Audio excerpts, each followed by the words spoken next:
No.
O te toe whatalwha tu Samoa i so se tawhanila lulangi o loo mawhai o na e whaafonga malangona i nai le tautua man au nanga lau si whafonga o tai a fau. Pai au masui o le nei tautua ia so te tasi ia mātou te whatalwha tuai o whelava o le ke lope o loo mawhai o na o loo e nopia i ai mau mawai a o mawhai fōi o na maua siavano whaauno ia e mwhai ai o na tātou whitapa i le nei vaenga o le awhiawhi. Lea ua tea le tūlai fitu ia i mātou California nei. Pai pēru leo i oe pai masui o le siwfonga o le tai au fōu ia mātou te whatalo whatuai ia te oe Samoa i so se tawhalaba o le nei lalolangi o loo mawhai o na mafuta mai ai. Ia o manatu ua aluatu fo i le teles o le aso ua matau na rifo le petu o le apai ia i lona no whanga fo i pe au mai au o le pōngi sā. E pula ua ia pu le tele o i lātou sā usu wa i whi au mga duenga i le tai au. Ia le ua ngai ia to tele ua taunu ui mau tamalawa ia i le taunu whenga lava o le whatu ainga ia tunu mamau. Nisi foi ia o leo o tapena ua anga ia tu i ngā duenga ia o i lātou e ngā duhe le pō. Nisi e manava mai le midnight o nisi lava e whaawau se ia au lia le tūlai ono le tai au. Ia pei o le tua i ngā olanga le na o le olo o lai ia le tai aspra ia po i mātou o lo nofo ia tunu e ese mai moro tātou atunu. I le whaingo fia le olanga. Le whaingo fia le ola i whafo nei. Ia, ia le tatununga Samoa, ia e ieila u malo mo re te nimo mua i lunga o le tātou po kalame, ia le fionga. Ia pe i chef tau ili. Ia, le fionga i le matua, ia o le pongapo i o le ala taua, ia isi teimi o mua, ia o le tu la e bal, ia i mātou nei, ia po le tu la le na e tasi le awa uli i tonu o Brisbane, Australia. Ia, e manatu le fōfō i lea au auna i lau tō whapoanga, ia o lewa o na ia i le la tau tua mai au unanga, ia ma le fionga ia bui masina mua. Ia, a e le taina le taimi fō i e whiro ia i ma lea fō au auna. Nau na o papa i atua, tu e patarapatu Samoa, i o e mai ia i le taisa sama o tu manu asi e pa ia film putu. Ia, po le taiwa ula fō i o le taimi o te maitai. A toa ia i o sa mau whai ngā Samoa. O nao te lenga lea o le Samoa atoa. Ia, e mwhai ai o na o whapa iatu. I o pa ia mau mamalu. O e o le fue lawe lawe. Le i vai i vivia e au au ngata. Le ai se poto, le ai se babe. E mwhai o na iau talaina. Baenga ia Samoa. O pa ia au whaingata nuu atu.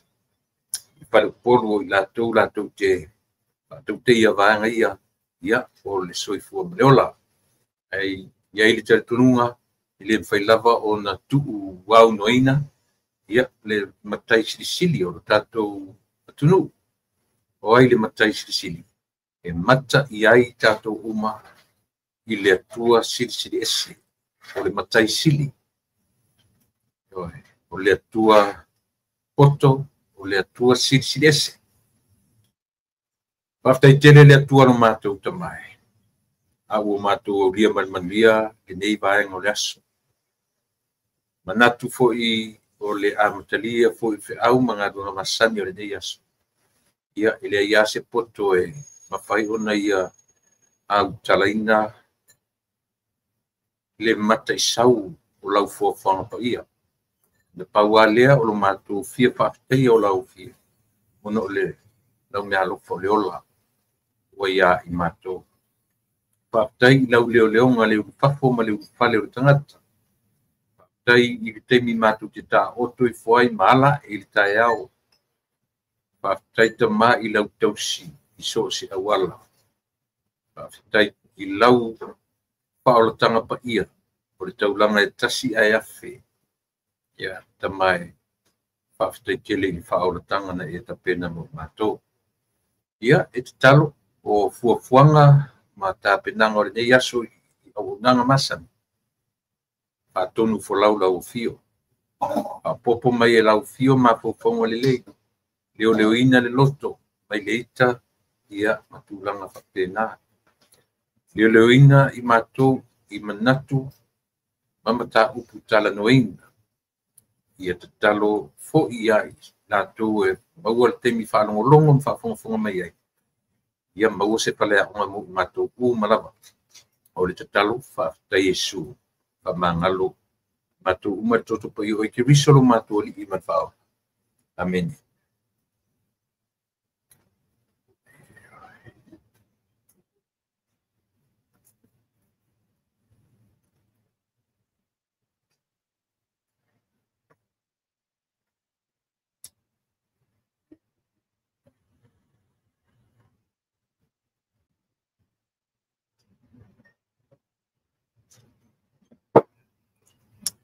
Ia.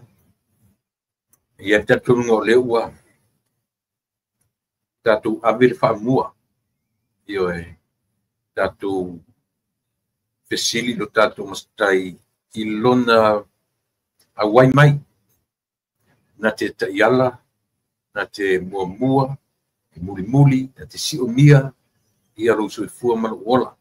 Wa mea mawhai no tatu patino ina ni ngā duenga. Ia ore na. Ole mea taulia. Ole mea tau. Ia I loa e oe maa u tangata ola. Lou tangata sui fua malu tangata ola. E au no tatou manino. Ana le ai lea lo fatunoa. Ia tatou ke leo whapenei. Melea ele mwhaia o na ngalo. Winga ia o le sui fua mleola. Ia male amteina fo I o le taupua male o nanga. Ia e pei o na tau mwhai tuai. Ia.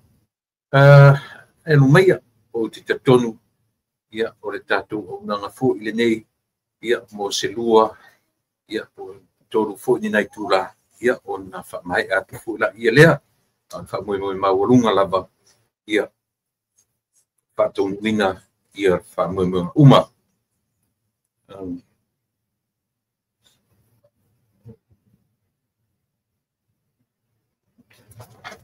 Ia. He would be right back. See. Tam whai atu ia le tatou link lea. Pamanori.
Ia.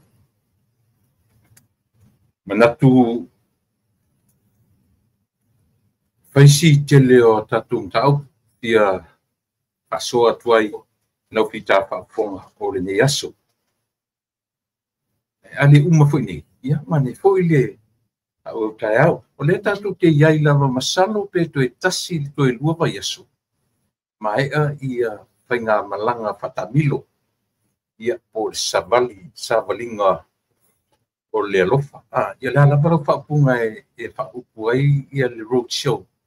O lo aluai wa matauria. Tatu whaasamoinga la vai tatu e langolangoina ia le bang whaupwhai. Tatu te whaasamo saoa ilona winga.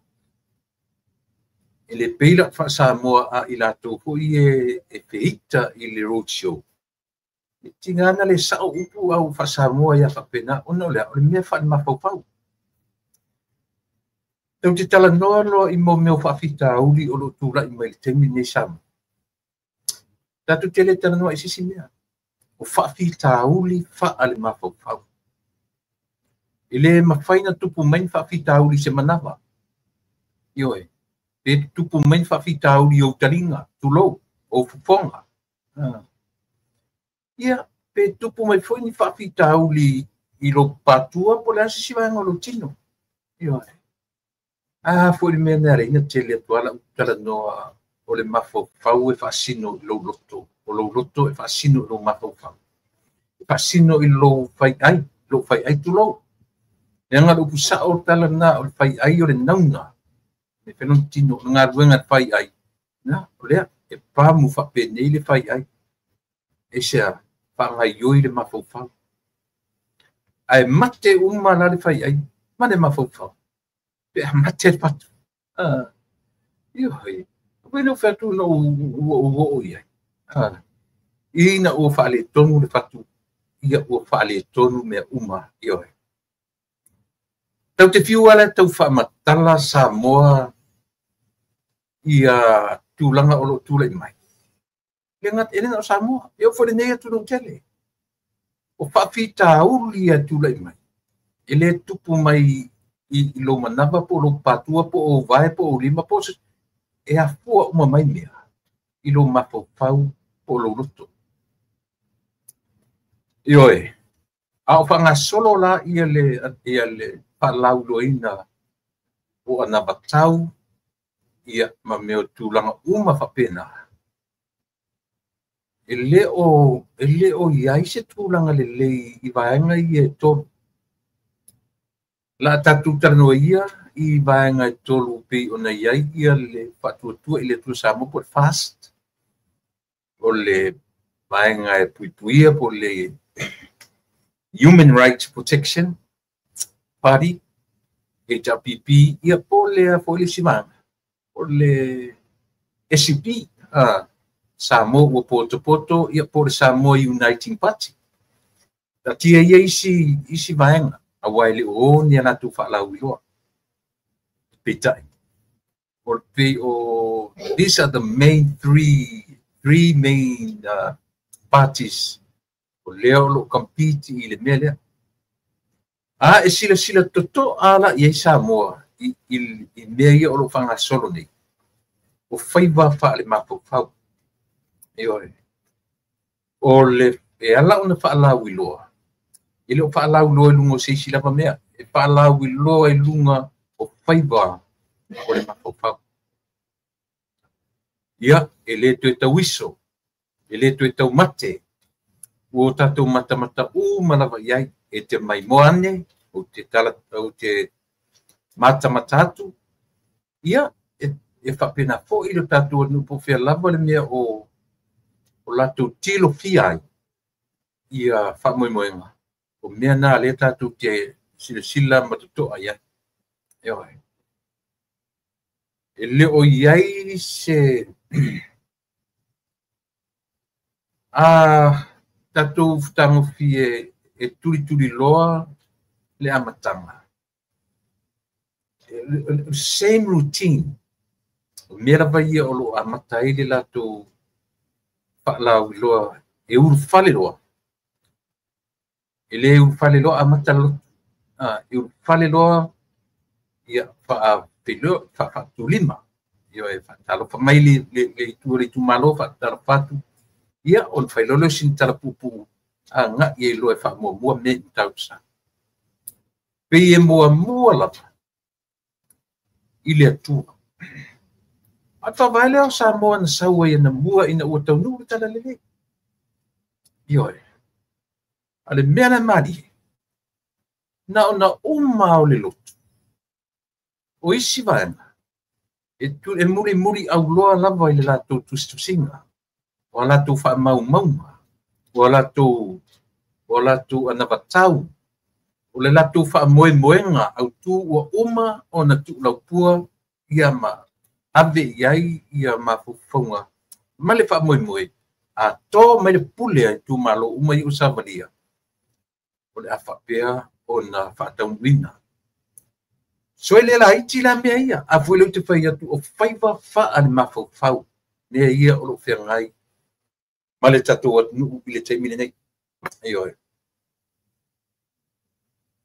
ele ngata la o faiva fa al mafaufau i le tau atu i le atu i le fa lau i lo atu o le vaenga fa fai maana mata upu talanoi al fa moi mawalunga lava mane aunga oche ia tau nuu mea ia whaatau nuuina mea ia ua fola i le atu.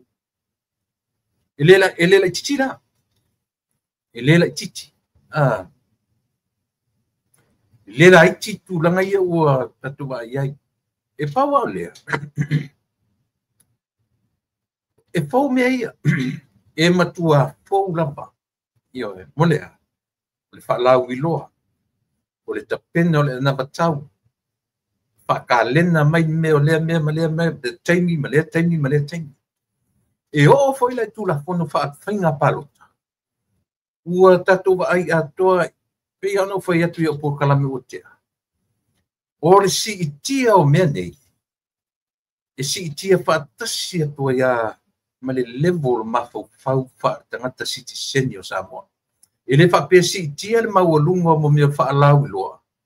E tu mau mafau tangata Samoa. Sfutau sanga wa. E te tau na pi i ama mafau o tangata Samoa. I le whangaso longa. O le olanga i le temi ne. Ioi. O le matautia i o mea ia tatu te baba. E le os ni matautia leanga. Matautia le lei.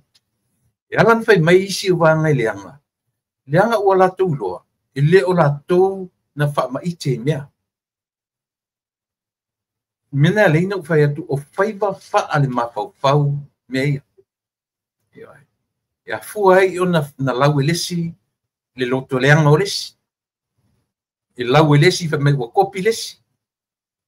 O le lenga o sina tamaiti.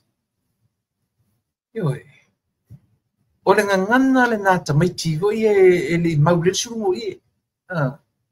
Mea kwa loa fai mai o luta mana ai matu fale. Aro loa fai mai ese kopi. O yana ke kopi lea malea. Ai ngangana very, very childish. O lo tatu whanau longo i teni ne. O tele lopo le asau muli au loa i oe. I whainga o sa vali o lo patini ne. O tele o lo taimi o lo muli au loa i le whatuatua i le atua sa mo tasi. O te o ngatai e mata ni me o TV. E iei le me reino o anu lo taimi e tatau lo mata umai vaenga i e tonu. Mai o se mele lei. A whai foi o e pauane mele te muri ai o le road show al whatuatua i le atua sa mo tasi. O lau whautuanga i ate oe. Mata umai le tolu lea. Mata umai le tolu lea ma lato whainga. O lato tifinga o lo whaia nei i le atunu. Ioi. Tu sa leo atu e fofola atu o lato mafaufaunga i a Samoa. Mela na no whaetu e fwoi a whai o si tia level so mea. Si tia fwoi. E level wha ale mafaufau. tangata nu o Samoa la tu te tali ai mea la tu te fetu na iai which one is which la tu te fetu na i o fe tonu le vaenga yo ai o le hecha pipi e fou ia la ton melea e mo i wa levo na il malo ai fou ia i la ton le melea o le o e sava vali le nu i tangata nu a foi pe no fai atu o le hecha pipi la vai o lana lava o na lava mausa e masani ai o le no atu le no foari ai sava vali ma ia le atu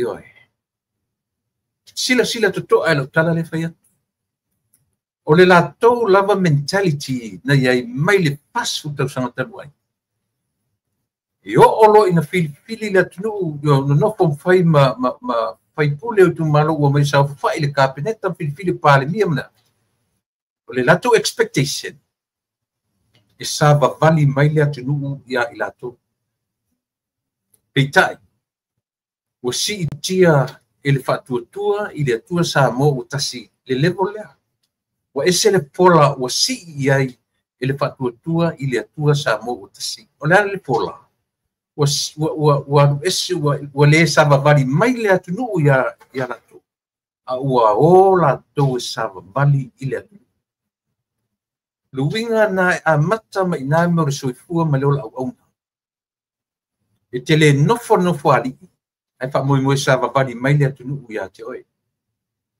o le taua na o le unique na o le mele o le road show ia langa le tatu fa ingoina fa ingo fa panangi pe ua oi a tatu ati tilo ia en fin tatu fa ingoina o la le fa ingoina ia o le sa vali o le alofa oi o le sa vali e pesili o foi na pesili pe o antu tu le loto wingo sa vali o ai singa o man tu fo ile mele na ma sani tatu ya so ye vai te mo so fia ia inu o ma sani e me ia sa o ta fao i sa na pu le si vai tau o le titi ma o foi mata fo ina ai nga tonu ale o to ina go ya seve o lona paritua le lo tua ya fioi ai wo mari liu nei tangata o sevela o na uso i fui mono le minio ana inga tonu ala le ma o masi o lona tina o tau songa o lona tina i so fa ia la blala le tu le pa fo tu le pa la blala ma o ila ina tu wanga umi fa ingo tau sanga mata o le mela le no mata winda o le mele te nopo te iero te whaalongo tunu mawhai. Ai, o sau luma o le selo, o le ukulele, o le kikala, o le whala. Na mai ale luma, tai luma le nei, toru wha lima, siva whai. Ia a whai ala ki ua tā mai, a lisi so la inga ala tu e batu se mea lofa pora. Ia te wha savare tuane, lisi a inga. Ai nei mai te tilo le merna. Minata ur ai singa pe balanta to tilo le mela le road show ole ai singa ua le male matipa paiva fa le mapau pau yo e ale fa feta la le urian mali to si un mato wo ile atunu e ao mai yo e ao mai finangalo e ao mai le manongi o le lolo ia na te lo uma o upu matana ai lisi se mfaino na o se manongi o le mea o lo tam fai fa matala i tangata o le au na lele e le fa tari se sau tangata ia te oe e sa vali le tangata au na lele e fesili lo natu mea lana e fau i atu le pa malato fast food tau sanga in power 40 years in power they never did this nang foi ele iai le lato vocab le mele ele iai le lato le tau iai le mafofau na sua malia le meta ur sau fa ile no fuari ai o mai le atunu ia wa le ale tatu vai faafetai ua tamamai faafetai ua tamamai le ale uiga o laʻutala ua tamamai ua latou faataʻitaʻi auā ana lē faataʻitaʻi nei i le mea lea so mai le ausoi lei masesi e palota i le ia latou ioe o le isi mea le ngau taʻua le mea lea o le faiva faale mafaufau. If I were you, sailele and Naomi, ia po tuila e pasailele ia mafia me Naomi. Ana whapea o au o oulu. Tu ulo waita. Ioe. Pa mamau ua loto i le lauli e le malito. E pau ana le whainga. E mawhai ai ona toi li liu ma fau o tanga. O le tele o ruwaita i a lauli e le malito. O le fuli a tua na o le iwa se fulu pasene o Samoa. Ioe. A whai e whaiva e whai ni o lua e ni o lua ma fau ata mamai. I o lua i loa. O lo lua ita tele le lauli e le malito. O le fuli ai le nao tangata o le atu. Maro lofa i le lauli ale marito. Le o te leo whapeo te whai atu o na o te lea, o te leo selu po i se lauli ale marito. Ioe. A o le awa noa o te whaasoa tua i a te u. Lea lama o tatu wa ia. I le mea o lo whai nei. Sa bali o le alofa o lo whai nei. Ioe. O lea. Tai tasi ai tu malo. Tumu. Mu fa solo atua. Ai ale i tapipi. E se vaila il sanga lua, sanga tolu, sanga fa, tolu tu malo. Tolu tu malo. Apena foi se la fai. Ele tai nga tusa. Mai tu malo tai tasi ia tato ola i fale la tai. E mesa tato fa pea ai longa po le asiti mai. Tumu. Pa solo mai i ainge tai o i tai manono tulanga na. Pa solo mai i sanga tasi. O tu malo ia le tapipi. O tu malo ia o lo tu malo toi sui o le tapipi. Sanga ngalua, sa fatalua, sa tu ele siri o le fatu tu ele tu sa mutas. Peitai. Na toi me ese ai alu i le sap. Leo pe o lea o te tam whai tala. O le tapi ki o le so. O whaiva o le mawhauwhau. Ioe. O whaiva la o le mawhauwhau. Po o whaiva o le whai aiola o le tangata. Ioe. Leanga e le mwhenita tūlanga o le upuai o le mawhauwhau. Le se temi whainta tūno whatu whanauna. Ai le se nauna le mawhauwhau. O le veape. Aisia, leanga o ngā ruenga le mawhauwhau. Ioe, ngā ruenga le mawhauwhau o le whaonga o le whai ai. Luwinga lana tala, o mela i o lo tūla i mai te mile nei. Tau te taamilo. A o ina mai le mawhauwhau. Na me matanga me o mai ai. Ioe. A o ina mamai o tatu mawhauwhau. Na o tala te le whanongo i ei. Ala of so ni la le fa le mawhauwhau. I atu le epa. Ma fia me.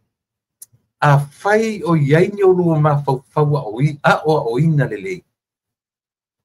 Tuu lo lua lo to vale i le lauli a le malito. Nanga ile o maumawina le whai ai o le afoi. O le lauli a le malito. Ma whatua tua i le atua samo utasi. E kaunta mai o lua. Ioe. Sila foi la i ele mama i o mawhauwhau. E o ala au o ele palota. E ave lesi i le whamasino. E sau lesi tawana u leo e o lo e arrest. Ioe. E utu e lesi le pulu. A whapai lesi. E ma se me lilo. E sia. Langa o whaiva le mawhauwhau leo utatu iai. O whaiva wha ale mawhauwhau. e mate lo fai ai le minoi le mafofa a foi la mena fai atu e ese le poto fa fale au ese me alo fale atu ia tatu pa aila le ua alu teni e lama mai le la uli le marito e lama mai le fatuatua i le tua sa mena tau elo fa lo otoia followers o e fa longo uma i baenga e lua ua na le tasi baenga to na to i loa ina ia le ese sen e ala lanu tala noa tu fa pia ua o i sui tau va fa olioli o baenga mai e lua a o ina tutu lunga fai i oe i sanga lua sanga tolu sanga fa ai ba ai ne i le atua luma na fai o tala le seli inan sau mai le au va al sui fa olioli mai le au va ele lope pe tam palo ta isanga ta sui aisia e oti fai vol ma fo fa o ani fai longa te tele o ye pe fa pe o ye ni fai longa a ona fai va fa le ma fo fa e pua ina mai le mutu e tau tala mai le mutu oi mana tu foi o le fatu na te tiliva ina le mafau ia le message oi a ole io o mai la ile mutu e fa sau e fa le message o uma na fiso ta il fatu ma fai ai oi so o suina mai le ova e fa io le titi e tangoni te mata tu ai a oti tu le polita ai ma ai le facial asia na te le fa ingoina tu le epa sa ilele fa solo ato e tango le va ai falling o tu ina le auto minoi luma ai ana fa pe tu lo o tu to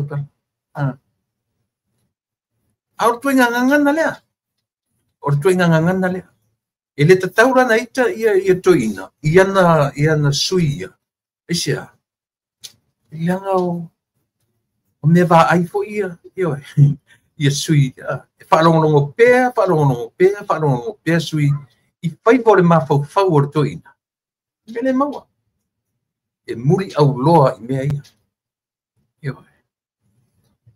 ngangana o mai ai le ngangana atu le e sau manatu a te loa o le whapalang a whapeo e se public speaker e te whaia rurua te whaalongo tua ua pati tangata e pati lo tangata pas lo ma speaker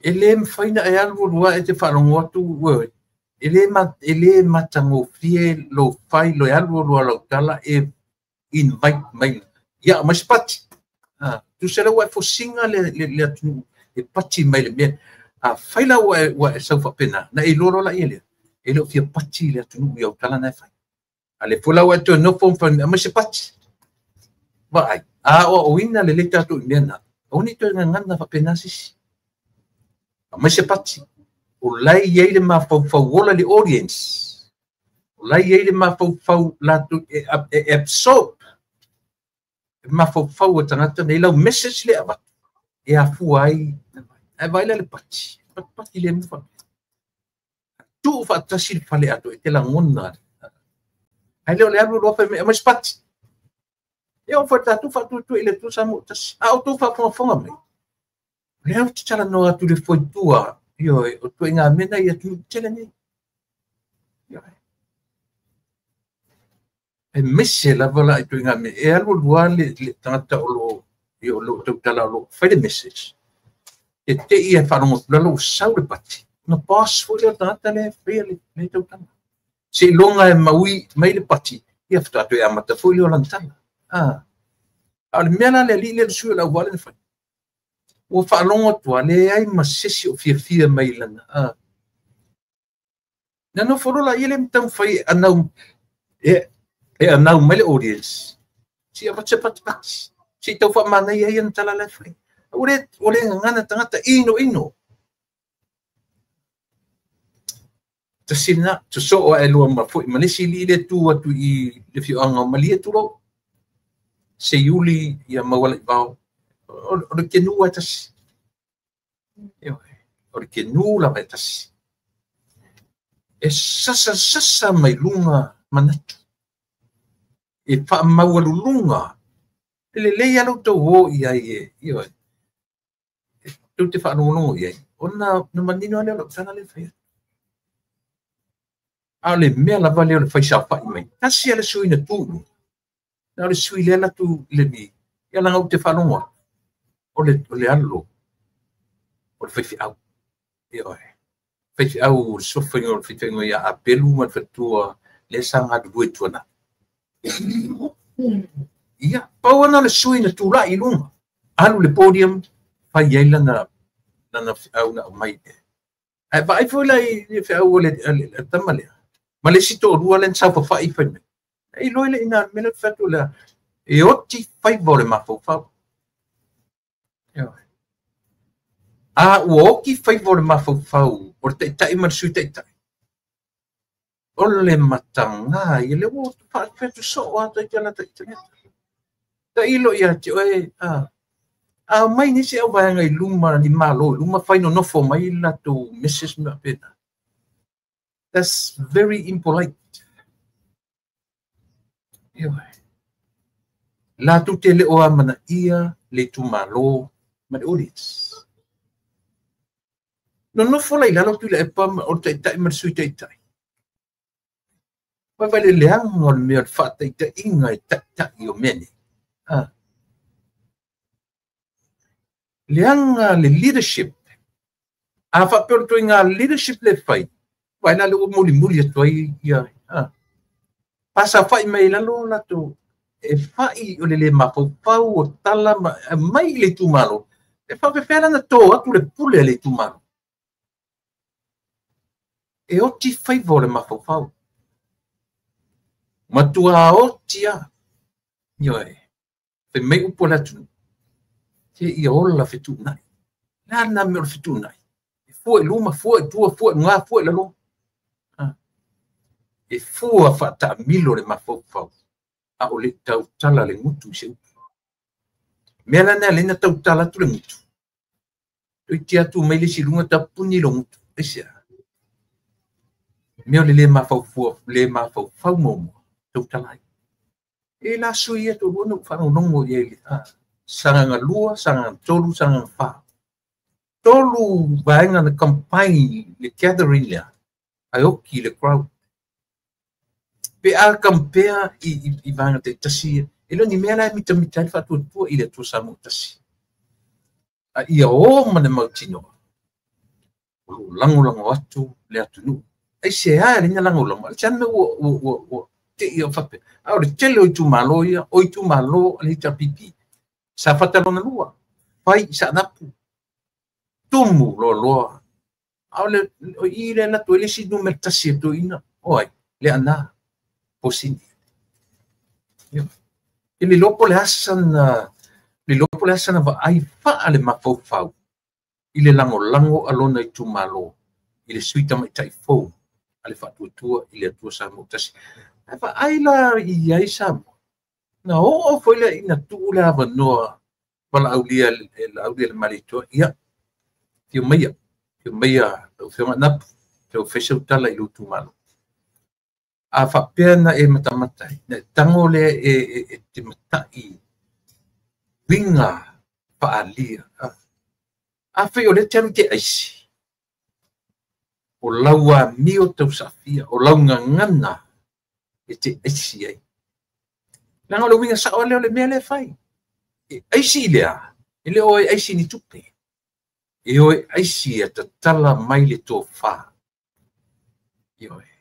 ia ta tala mai le to fa ia to mai le pule ale tu malo lai singana o le savali le na tatu te fa perita ni nei le up o ta ia le upule fa to savali o le alo I le upu lata mai mananga ngana lau tele o le aisinga o e aisi i le atunu ai leo lo sa fa me lunga no fari mai aisi no fomani o masani vale to nga me le fet masani tangata i le no foi lalo e nga solo tu le tunu masani le mer sa fa i me no fari ai o tu i le atunu e foi i ala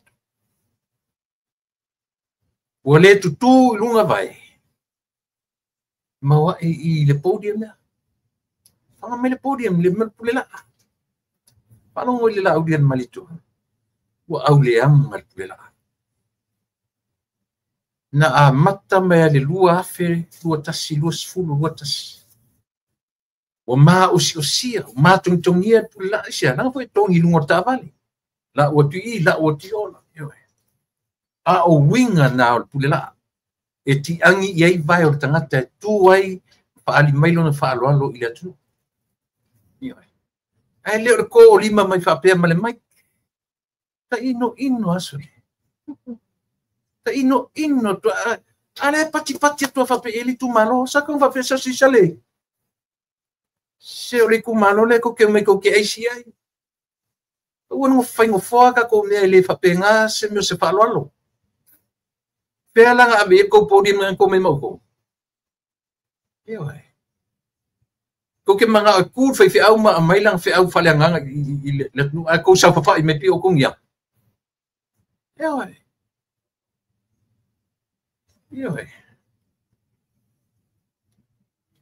nga isia e o ti favor ma fa fa nga fa favor yo le ma fa fa le o fa tu e o le tō whālo loto. E leo lau degree. Tau te o lo i me upo te se. E loa oe i lau ngangana. E loa oe i lau ngangana. E pere nā le tala sa mo le lava uti e tau mwhai atu. Ina ia whai maalie o tō whaiva wha ale mafo whau. Anga ngana fo i lumo i tumalo. So le whai maalie, ua whalongo la i li saunoanga. A napu te i seve fui mo. Tō whafonga la iai. Pa i ore maa lor si whafonga o upu whaaloalo. Na. Tango ne te sila i le tō tolu lea. Tula epa, tia me, ma le la aulia le malito. Au tau whaafonga i ei le ngangana. E vala i sini. E ngangana whaaloalo. E sau wale ngangana e na te au maia lo mafo fau. Na te au maia lo loto. Na te tō maia lo i mata i whafu. E sea. Leanga o tangata o oina e mātua i le ngangana. Pui whamatala i loa oe i lau ngangana. E le whapeo le winga le upu e loa oe o sa moe lau ngangana pe loa o tonga e leo le winga na upu. E loa lau tangata whea ngai mau mātua i lau tautala. E loa oe i lau ngangana. Not so much o whapea e loa tonga i lana ngangana, e loa fiti i lana ngangana. E leo le winga na utala. A tu o lau ngangana samu. E loa sa o oina le le oe e o matu i lau ngangana. Ya, na sile ta sile me tau e whai i ai lau what tau Samoa. Ioe. O ia i ina matamatai. Ta sile mea Samoa e awa on tatu ai whare mafau i ai. O le social media ma platform ese umaia. E leo se decision e le mawhai e se atunu na lato te ena mea ia. O le development leo le lalangi. Paiva pa ale mafau. Au lea lana whaile tala atu le epo. Whaiso atu le epo tala le pame o lana o le lato na lato apatua i to tonu le social media. Maybe the time was right. Ai le eise whai tuto ai mwhita puni e lato pe te tala lato ia le meta social media. Eisea, o le mea le o solo e o ia to e lau e o ai mea ua e le o se me fai se tisi se mekina se malo pe fatanga pele ia ana o tu fo i le taimi tu pua ia mea ia e le mfana fai ai ua tatu te ole tupulanga ma fa pe mai o tu le pa na matu fa tawar sa mo chao i ma property ale tu ai avatu tonu me ta ua i ole Vodafone malea ina ia mafai ona feso ta mai matua ia la tufana trust me ele ole purpose na leina na fai na on purpose mo mua it's all about money io ai ua tatu te io fa le ma te fai tau tua fai va fa ma fa fa pe o le ua sold out ia le aseta le ia le samo chao la le telefoni company telefoni le pena ave i company Charlotte pena fa tau fafo po le lava le lava fai tu le tala ele se mea tau o tou ia le latu to tono le social media ile tu platforms se umai e once ai ia le telefoni le meta o smartphone smart TV yona ma ele se mea fai ai se decision making a se malo pela tu titalia mea ia pele ai o mea o le so o tanga leo le lalolangi o faiva fa le mafo fauia o le lalolangi e le mafai e se atunu na tena io sei bangana sei na tia e tão fai assim e te America ma platforms se umai ana tu te fai io da sila na point o te fai tu ile HRPP taufi au tu te tau au mai mena e fa se tu pulanga e fa e ole tu pulanga e fa pe ai tanga o HRPP la lena ma foi no o tu il social media Facebook o le kuko malea o me e benefits o mai ale la lolangi ato ele ai se me fa pe mai a me o matona matua me le ai e solo mali e tua me ia e al watu fa tasima me o company telefoni io me o mana fa tau watu le mo le flat TV le masani le lolangi smartphone, smart TV. Wah, lang nem find tao fir malo le may yula inga fata watu le lato smart TV, big screen TV. Wa uman big screen fo le fa pengile la ukele pise la ukele le ngo. Ade wa rote fa per man infiniti. O le arche le TV te si yeto ta siana oi. Ioi. Elo swinga na lola. E lem fai tu le pa fa fonga le mai ma. E le fai na tutu sa moa. Ai ta avili laulangi. O se atu nu valia, le tutu, mata, a o alu le ta avilinga o le laulangi. O se atu nu pe to sili na vai o na tai. Pe a tutu, mata, a o ta avili le laulangi. Ia, isa pe septa. Le na buta tu ni.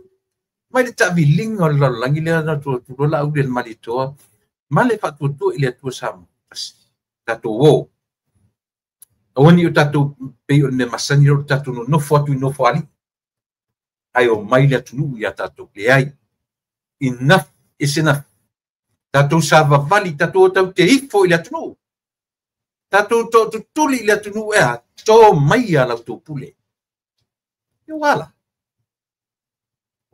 e sa pese winga na o tangata ile male mativa winga na upu e o to tuli ile tu o e ifo ile tu o favor ma fau e sa pese e o kilo favor ma fau me la le mo io ai fa fetaia o to manatu se yo to fa tai o tu te mama fa ngale o fa tai tu yer kopi le se upsamo o kopi ai o panangi o le fa tai fa fitai ile tua o to lo fa tai ai wala le mama fai le mea na to pele tu te aki mai a me fo le fata te le ai be real to yourself oi na tu te fata tai be real yoi o tu te mama ta uno ku fata tai fa fetai o ye se va nga tu te fata tai yoi o sava vali ile atu o ifo ile atu o aisi ile atu a fu le te fai e sui lo fai vo rua ma fa rua tu le pam fia me tau ye lon tanga tai e alo fai au wala na fuli va bela tu lu fai ta fo ia la u le malito a fia uma to e fa tu ile tu sa mutas se vai a lua na va tau lu sa vali o lo te lua aisi e lua fa le anga to mtata yo au e fa longo le na va tau le folanga ye fa ele ia se temi o fa pe mai ia o a me a mama na fesili pe uma se le au va na fesili tu le pai i lungo meio pe na fa la la fesili o te mo mi sa tali fa mo ona le lava o sau o lau o fionga lava i ai le fa punga e pule le malo i fanua samo lau fionga na fai e upu o fanua samo e pule le malo a sau le tali le tuina a mata mai le la auli le malito o le matua i vala e ta amilo ana fa pe mfeno wala o sole se kalisa o fesili ela camino pepeno a penga ele kalisa o fesili uma le le Italia fesili yoi uma le le Italia fesili aya he went around the bush Camilo solo tali ai le fa pe mai yoi o le fa pe mai ia e sao na fa lana te le e once ai lisi ai le fanua tau samo fanua fa le anga e pulen malo e le to e pule e sao a ho foi lana tongi lisi o fanua ia o le fitu valu iva se puru pasene e alu le CEO po ai alo lo yo e mo le CEO le rent ale titia si pasene e alu le owner fanua le lis le alu tu fa longo mai me yo le alu tu fa longo man manino samo le anga o le taunga mali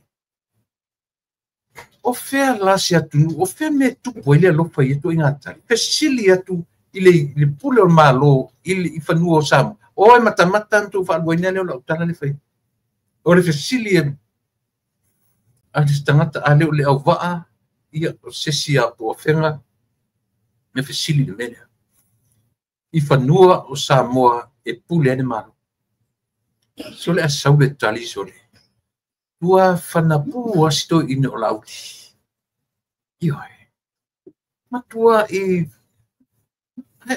alu ni te ta milo i mele fai i fatutua i le tu Samotas so lele mawina le teimi na le pau ale me apa mai o le reference le fai mai le vanga na fa pele pau ana ao se upu foi lele o le matua fa sanga me lauri e fai le ofi e se me tasi fa pena ia fa wau tatu tano le o mata tu malo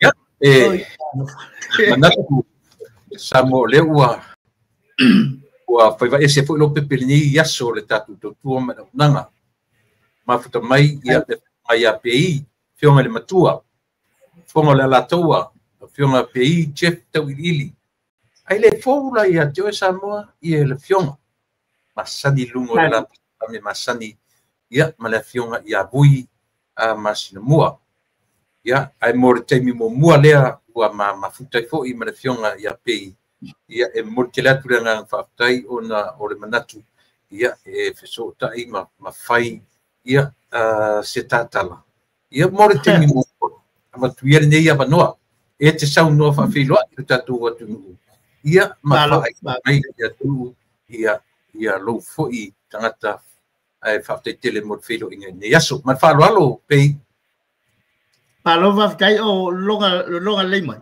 le ma no langona le ya malo va kai ya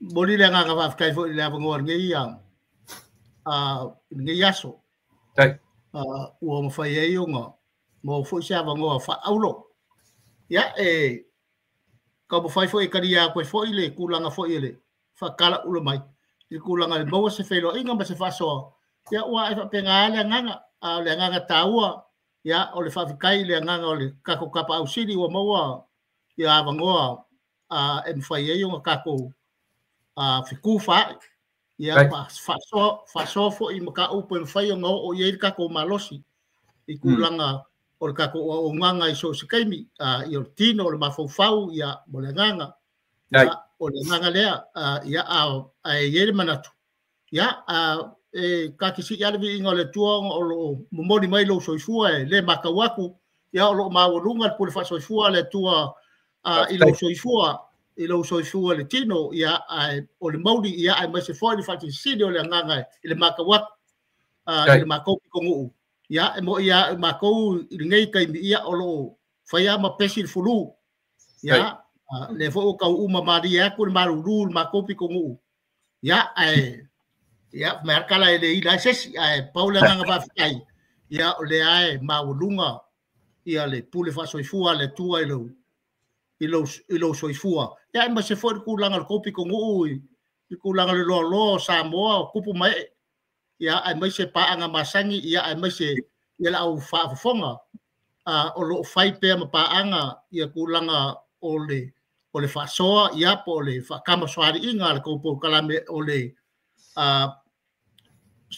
si fonga kaya fo o le kaya fo ya ya o le nga fa tai le fa kai fo le nga ba o ge le fe ro inga ma le fioga ya vui dinge kaya ya ba wai kala o lo manatu ya ma ngai fo mo me fa ska kala ya o le nga fa tai le ka ke pi yamba kwa i kulanga le uma ma fa ka o ko fo kaya ma ma o lava i runga ni langi a maka mai ai ka ya o ka ko ngaru ya pi yamba ku ye sao o la kau ya por ko inga ma la kau ya wale kulanga ya ole fa popo ku le lo suga kulepa tai te tele lo fionga swafa fionga matua tau ili leo le ngang faktai ya le ngang faktai le tua o mo se ta vanoa ia ta te fasoi fo ia tonu e tele peni temi o le ata filo ia I fa o langa ua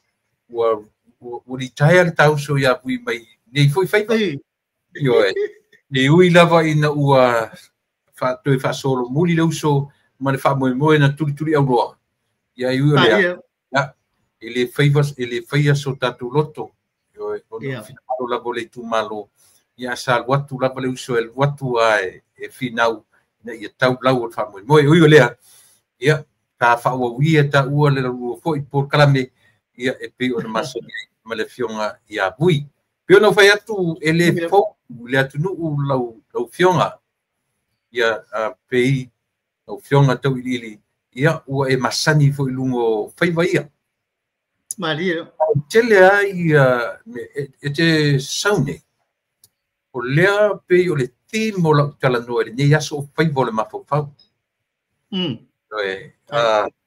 tatu te ai tu I le ai singa o lo anu nei le peo no whamatala pia tuen o te whaai ngoina ia road show o lo nei o le ai singa ai si ia tō mai pule le tunu ia e peitai oi ai si ai le lofo ai si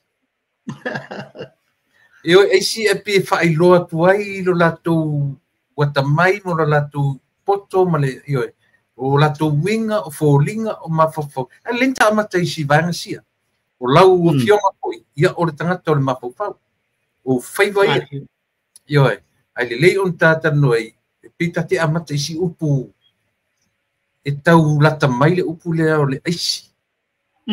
Tava ai le i whane mawhau road show le iei. Ka mo ngana o le aisi le atu. Ia, tu na e te whasoa mai fo o ia i lau sila ia i vaanga le mai whaaloalo lava tu ni.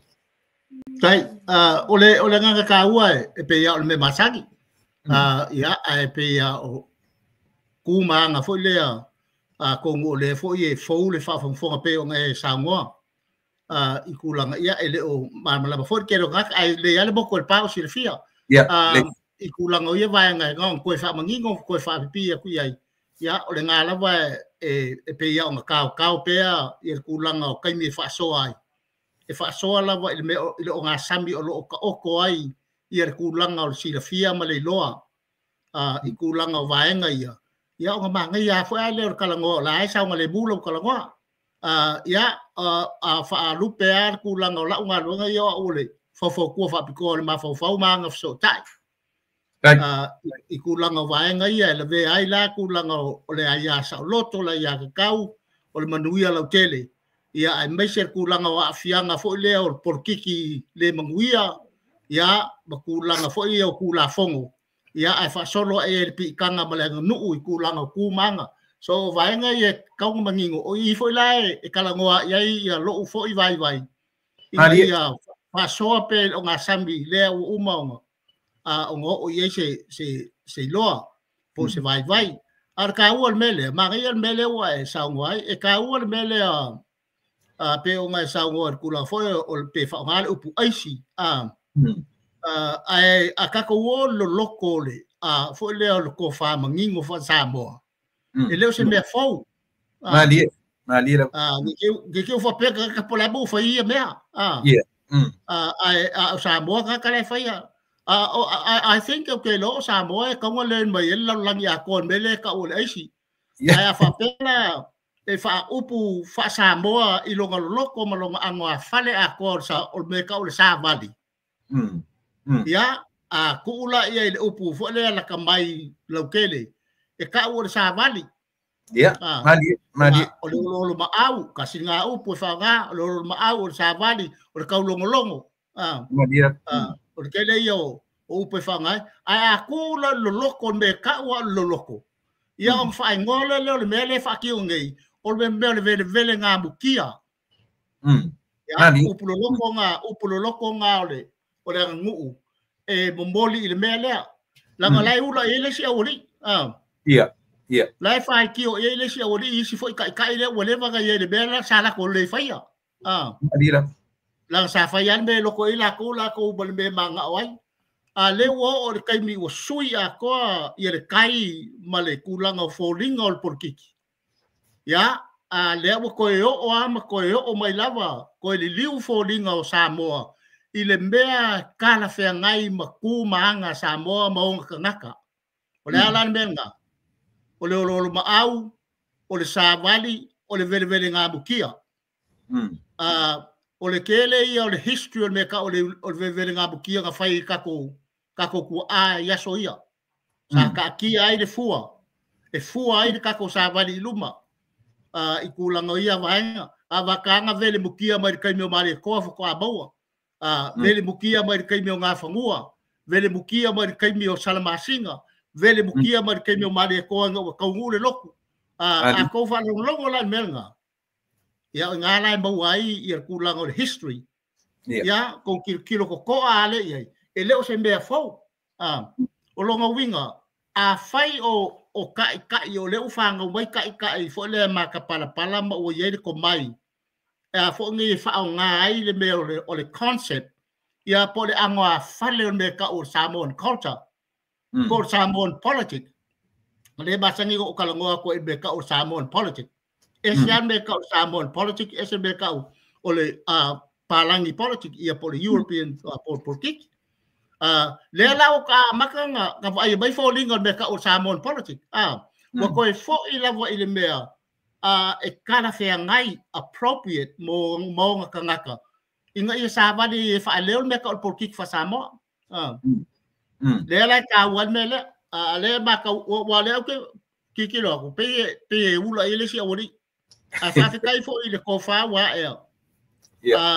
ale fast ia ale fa fa kui ale fast mar kulang al kai ai mai se le lo fai pule ma kai fa por kiki la ye kong il ka penga mai ngai le lua afe lua sfuma kas ia ka ua keler ko foi se ko foi la voi se ko kilo ai kulanga vai o mea sili wa ka ua ma me ko siling appropriate mo ka ko ngaka kala fe ngai mo ka ko ngaka i kulanga o le fa leonga o se manga onga o se ololo maau o se aisinga po se aisi pe nga sa ngoa ia ale aisi manatu ma aisi kulanga o ku maleanga ese ka ua aisi wa ale lo fa kingo ia si der ko sa nga le mea me volanga le ka ua mele ya la o ka ko maka ua ya pe sale ango ia ile si vaenga fo le sa le va fo inga filo ko kongo le malai ya fo ngi ka fili sa ngoa ikulanga fo le o sua mali o porkiki ya ma kulanga fo le onga fa manguyanga mangama vaenga ya o kupu ai mal mangaku ya walava ale la ko ai kial nga e fo ngi fa ngofo ngofi ile tunu a kongo le fe ala mai pa wal me ala tunu ngal fa longo ia mamudi ia fo lele mela ala wa maka nga sui fo ningal politic wa maka sui a fa kai kulang al vangale nanga ka wa kele mela pe ngo fa yaku ia lewa o kulang al mela o sa vali male mea pe fa upos ai singa yo se upo fa ngo fie ngala kamai ai le kala fe ngai pe e kango e ku ia ile me ka o le angoa fale o fa Samoa malonga au de ala fa kingo me which is o bakoi o fia me so ale leila lo fa kingo ngai kulanga vaenga uma nga ia banguia le angoa fale wa example piko sidiang ka wa example lakamai o le mele pe i kupulanga le ngi le course fulu nga ilunga de valus fulu ya e ma fau i le vere nga va mari ko malonga wa inga malonga bonga kaka e o vele solo le kungu e kala ile lo so this is le nga fa penga kai le fa baila wodi le si ir ko inga le ma wole va ngai o le si ku ya la kwai ma le si fo ili de fo le nga o ma ku ngai a pe wo ula nga ai ele o malama le concept menga nga lo kala ngo le be ngu ba ku mana ngu fa samo e kele mala le concept ia po le ango a fale po le au la nga fa si lo loko o le ka ko spiritual fo le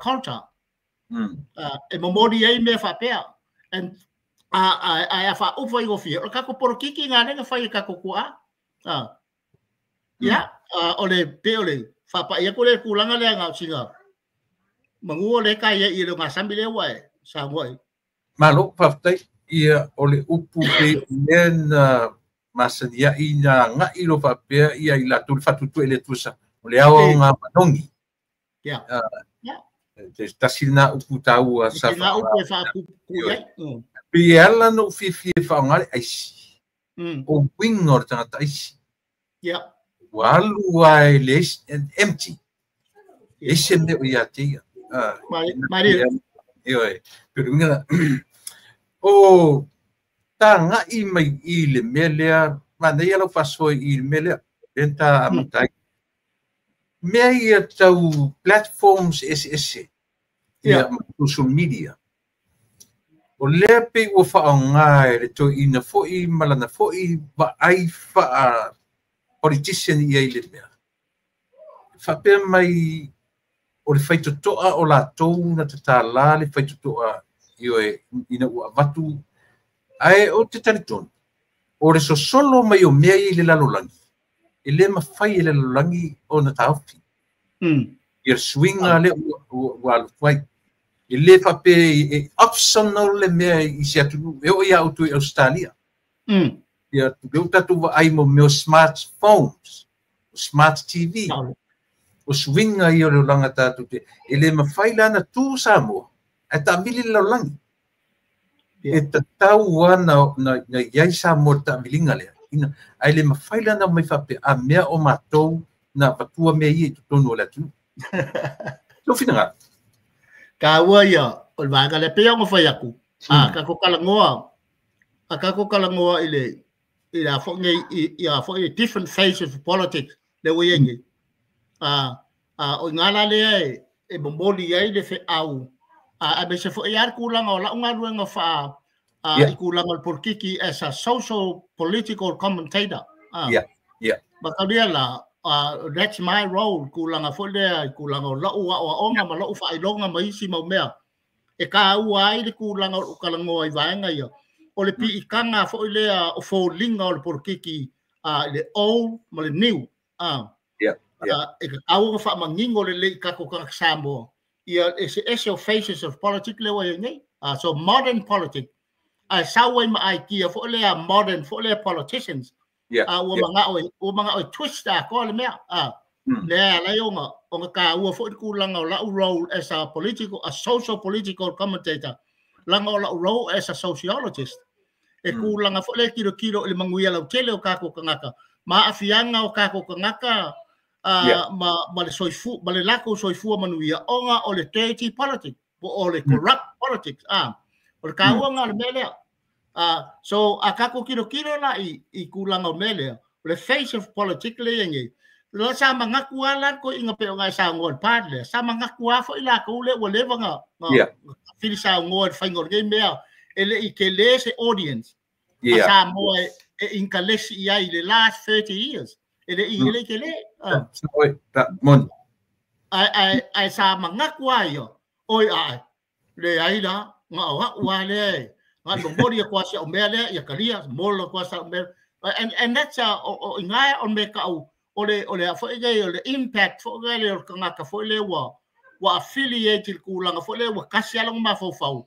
ele nga uia mala mai me ngai mon o lai le kai ya fa la mai ka nga ka lai fa i nga me so ka wa le mele o ka alonga le ma fo fo e fo ngai e kilo i ku langa fo le e fo ngai ya fa i mai yo ma fo fonga e fa i mai yo feelings ia mo langonga ia ma fai mai ma wa mionga ma wanga mari ia ka longa por kiki because fa peaka ngaka or ka longa ka wo la ngai kula fo mo fa vai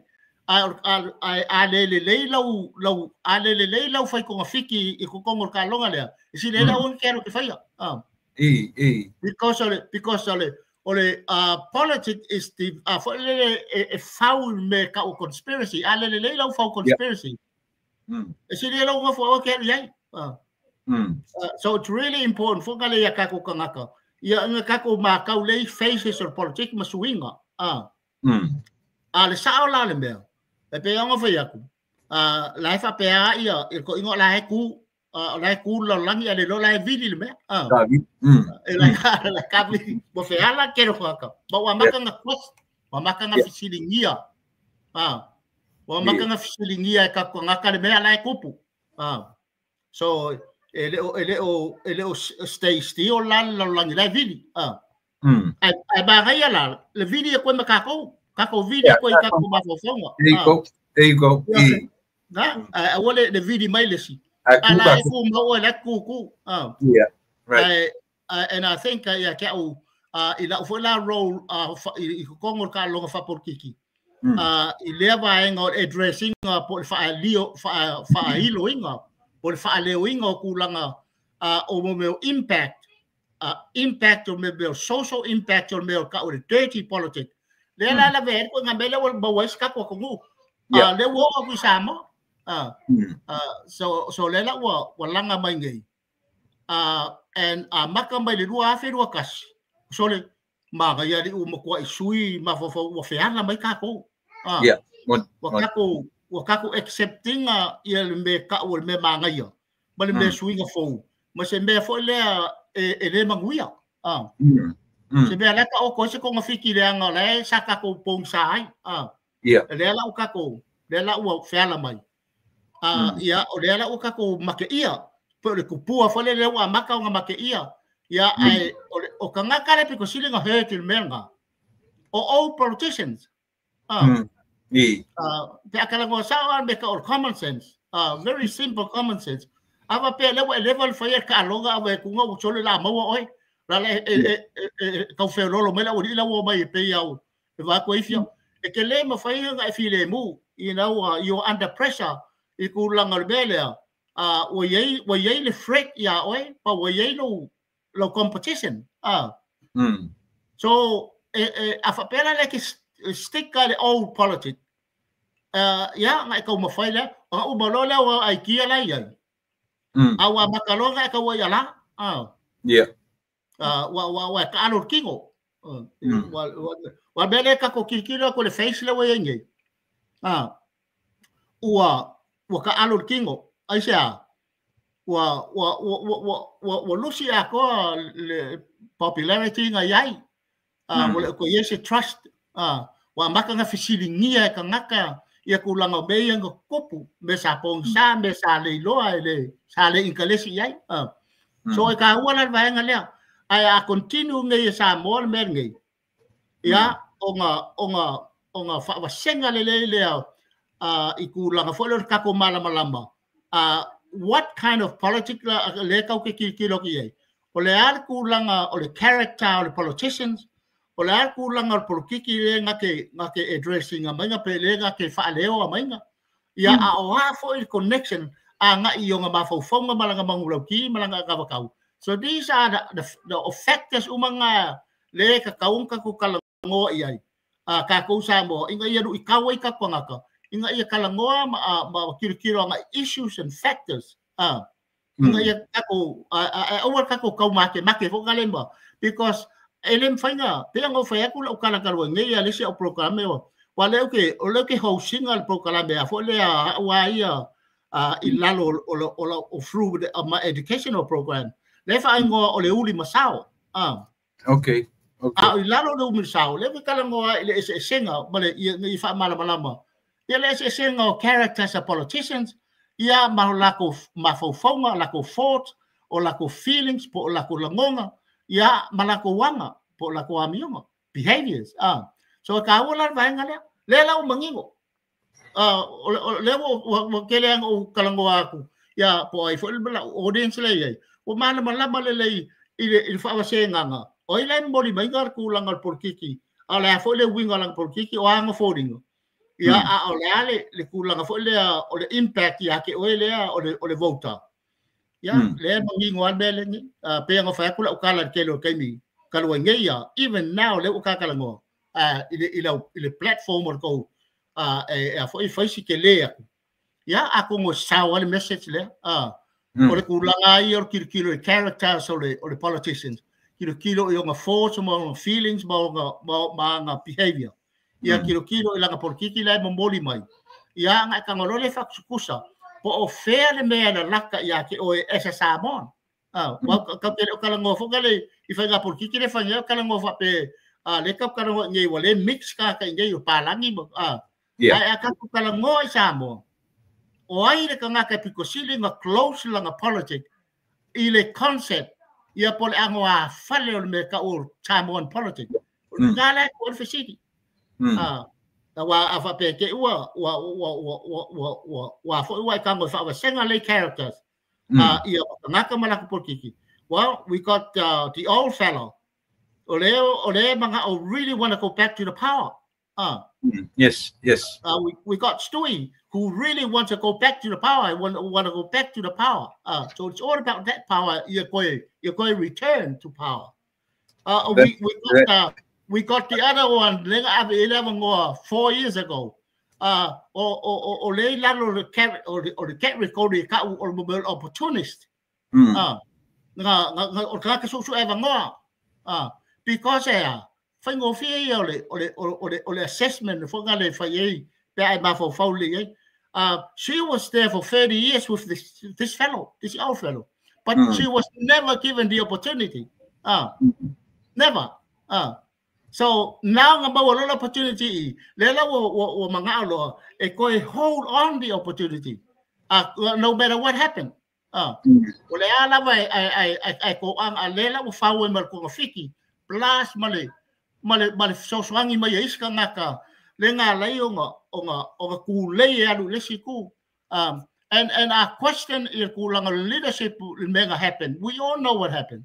Talang bara le kungu e kopu le mea long ainga. Ai li wa kulesi ku sola ai ki ainga. So is that leadership?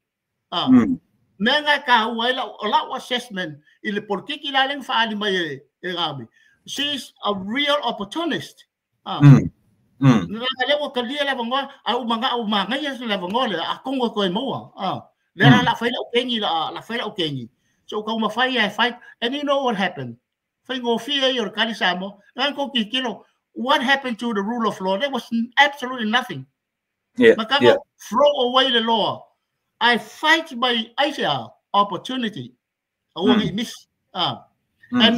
on the other hand, we got Lauli who in the position there.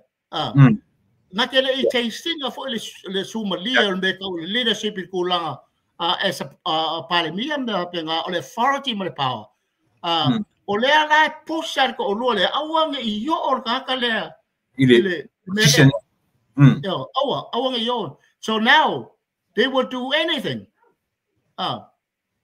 Elepa fa alo le ka la au meia langa ka ua a kala ngoa kula I kulanga la unga wenga o le fanga fo le o maka winga o mionga maanga ia mafaufonga malangonga ia misha ia kulanga o behaviors e ka ua la le e bawan mea nga le tunu mele asia langa ka kele opong sai mele we have to look at the factors ikulanga inga ia mafaiong kako malama lamba le so ka ua la vanga le nga fai ko ka ua kako fa so meia inga ia mangingoi le le malama lamba le fogale e mawai manatu o ko kako uma inga ia ka mafai ia fo ngai elese ka fa lenga a kilo le I mo me factors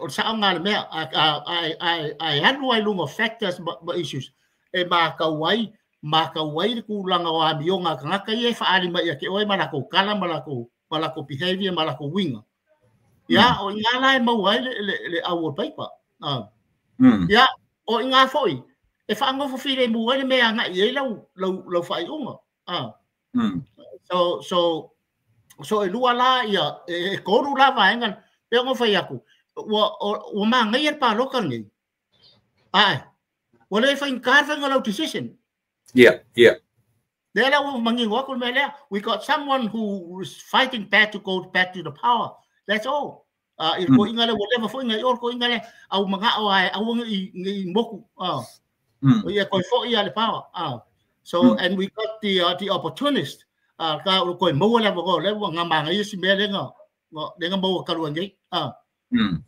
and we got someone olai a focus langa politics le address mai mangulo ki ale fast ma le fo ka yo lauli ir ulanga ole address mai yen me ka or Samoan politics politics it's all about families yes awang fa ka ya ko Samoa lo fa fonga ka kuma o ki fa ka le upule a politiki fa Samoa langa mangingo at politiki fa Samoa ko ala ku ngeia ai kies le mai perkangi ala woni le malako timako si le fa le anga si ka ko mea ala ka ko Samoan politics it's all if avai lalo uma ka kia la wivi o le me ka o saku ainga that's our Samoan politics if avai fa ku ainga lalo fa ava pole a wivi o fa matai which is a rule ai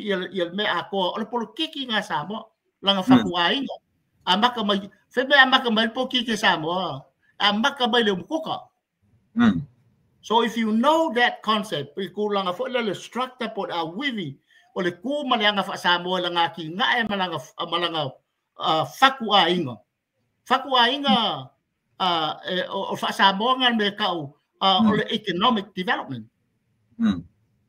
de fa ngai pa langi la ko wa sum ko ya la ko langa fa ngai la ko economic development langa dampa wana ku langa ale bawar ku pele fa la ko fa me a ka ko there's no room on the kupe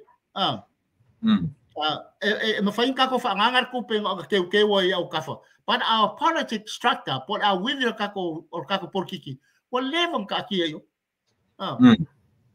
level ka ki fa go fear fa go ka ko me ka ko follow il structure ya por a wivi le uma fa ka oko i by the fofo hanga sa mo ye malanga por kiki ya ate ole fa boba ko le vanga le lo suga ko le pa malo paftai ua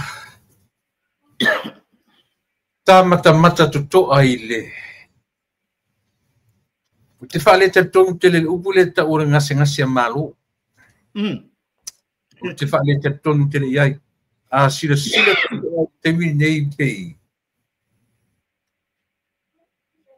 o lea faftai o le usi tia le vanga lea me tau por kiki ma le vava ai voi pe la me le erwe nei mei o savalinga o lo fai nei tai o le ufa ma ite le tangata ili nofo lea i le to lua sa fa i le nofo lea la ufa ma ite ele le i palemia ile au umi o palemia a o le tūlanga foi le te vava ai pe ele ngata la i le avanga ia po le au vanga po le 5 suta si pai pule nei ia le ngata i tangata nei le si tia on metau portiki ai te tau foi na vava ai le mo le vota na votas e au foi na si tia faiva fa le mafau o le tangata palota ile te tau foi lana ta avili na o tangata ia le ka ko politicians ai tu faua ia le tu maua le mafau fa tangata sui fu Samoa e te tau foi la i tatu tangata a fa pelo upgrade le a e te vuna upgrade le pi ina ia mafai na le leile development so Samoa la su finalo danga ba ia le ia kulanga lo finalo danga le kula epa ole issue le kakalango ai ole pelu e mai kau fai mai o ngai ku so ele fai nga ai lesi ai bakupa lesi ku le anga sa ngo e vanga le i kulanga fo le mo voters because ole message mo more politicians ole message nga fo nga le a ko ai ma voters inga ia kilo le fisuia inga o fo linga fo le por kiki pero ia le kulanga fo le malama i le bele kupu mongo swinga ya ai bese kulanga fo le fa nga ka kau langa ya sa loto malanga ya ka kau mo langa e kisi po langa paloko makasi nga mea ia malama le ka ko ngaka po le ko mula la nga me la me o le fa nga e kisi la nga ya ka o wa questions umanga le e fo ngi e ka ua ia o onga fo le e fa kingo le official fa nga paloko ia fa makala le ango a fale o me ka o paloko la me la nga fa nga me la lo nga winga fai mo ai po ai e nga ai le fo le nga now mo le future ia makula nga ia vang o kasi nga o nga kele e fa kingo e a fo ia komisingo fa nga paloka malanga ro nga kulanga fa makalanga ole ango a fale ole me ka o le kisi por me ka o paloka na longa winga inga ia malama leo ka ko ngaka o nga ole te me fatino ia me ala wo malama ka ko ngaka ile winga male au le yor ngai me malonga au ngai kulanga fo le nga siri ngale lei malonga nga siri ngale anga madi awa o nga teki lo le fa ngol bele ya on palasi le ilalo ile fo ngai ilalo fa amado le anga ya po o le manguier fa kingonga o la paloka sia o filo ngia fo le ai kulanga langa de wa fa la vai le fili kulanga kope fast food ko sanga kalwai tulepa sa esen fo lingo ka ko fa nga paloka sa mo sa fai le malu si anga o kope dollar sign ai sea ua baka nga whaakau le mea whaakau mai foi i la kou fo i le sai lalo ia vaenga ma ka mo fai awang i lau kele le awa oinga o kako kangaka ia malama sa mongo ku ai ko kongu inga ma le corruption piko sili nga le anga le whaakau paloka whaakau paloka ma dina logo winga and ia ke au ia o le fau kua va piko le ma fau maanga so tai kalo fai si o kako ku Chorus full kau sanga o fai nga mea ai kai fa pa kolo loi ku langa foi le fa mali inga i le kupe avaku ia o nga pongi sai o nga ngaka ya le nga interest ai sia langa lau avaku kupe fa mali nga foi longa loko se opo le malama i le concept a ko ma ku pa ka ku me ka ul paloka emba ku i le ia mali so sa ka inga fa pa kolo loi ia ku langa o finga ngalo le kako ku ngu i ku langa foi le o le fa pong sa inga o ka ngaka foi ia sa ngo foi ko mo le malai le sa le ai ma se ma fau e fai nga me o fa malam le ai ma se si ma voi ai sia langa o fa pe nga wingo o ka longa o wingo ka longa ke le manga o ia bana malama ka ngaka e ke mga ia remain pe kangaka ia remain pe kangaka ia voters kangaka ia ba yele ia bo me vote ia remain pe for ele uncertain ia pe like if I long facility la ko ma fa confused o sa ko ngonga me le la o ka ulu ia ke on fa ya ko maka o mai la makanga wa maka o nga interest mai sa boa mal kelo kupulanga ia makangaka i kulanga ole kilo e makanga fesilingia ngemea silingia which is ole afo ngai ole ya sa loto ngamla ya ka kawa ka uma e o ile si kulanga ole fesilingia ole mele ku ya le fesilingia ya lewa wa makanga ngadi ali mai ia budi vai o te kea which is on me because she don't afraid ya old politicians ya manga o ngale afo ngai maka o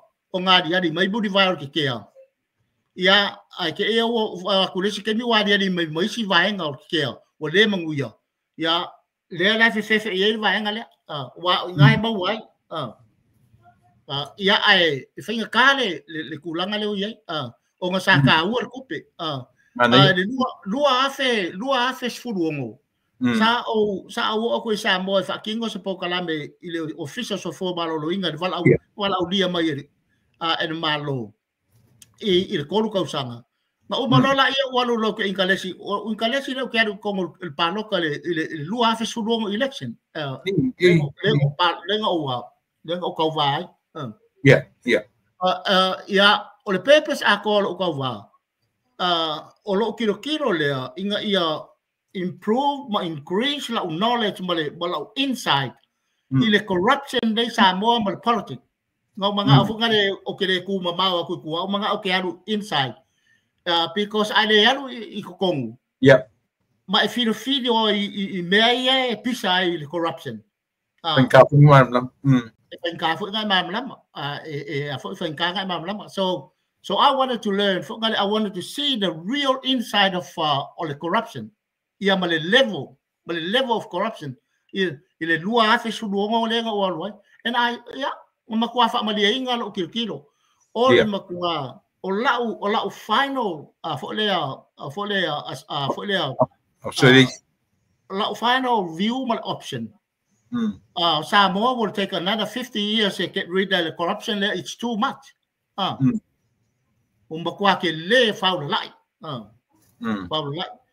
go ka kalo le kano sia ia maka o nga feala mai o ka ko ngaka because ke le yo ngadwenga ke le yo ngadwenga fai inga ia ko revive mai ma fo fongo ka ngaka ma educate ka ko ngaka kulanga o kilo ile leanga the whole impact or corruption, political corruption in Samoa. I mafua mai leaders.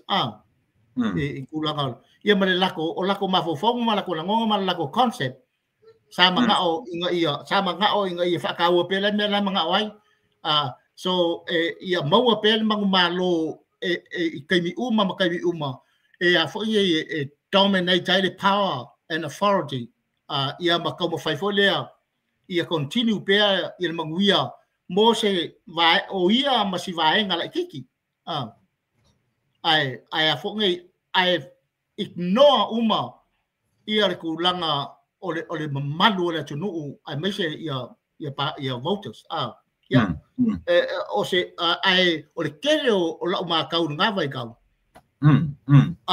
ole makua ole kele me ka ole me fa ai ka lafu o fa upunga ma mo me sa ole ai ngai o ka ko nga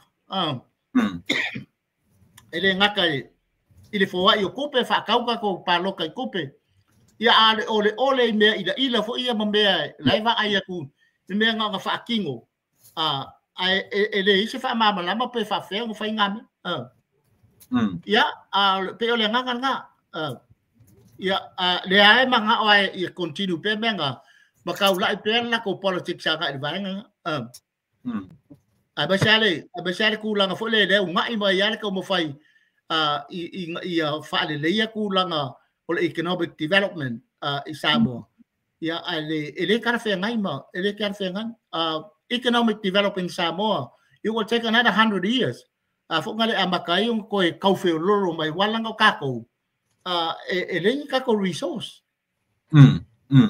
ele ka ko minerals or coals ma ia babo me ia wa fo ngi o ko ale o suau mai si me fo le wa pe kau ki kango di mai no kasian bela kau ke ngofo ka fangua and if you gonna look afa pe alu me la wile interest me ka ol politiki fa vai la lo me ka ol economic development alu wa sa uma ka ko mela sa uma fangua yang se ilo la ia le se me ke ngofo pe ya bele nga makao nga fa ya kuma makao nga le la vivesi nge kula fongo le fangua which is langa sa o le tentanga me ka o mafo fau e fo nge fa ka o mo prioritize me ka o economic development i loa ku mu ai ke kilo ku loa ku ele akose a familia nga ngaka ele ai ko resource and that's a very stupid concept ko nga por kiki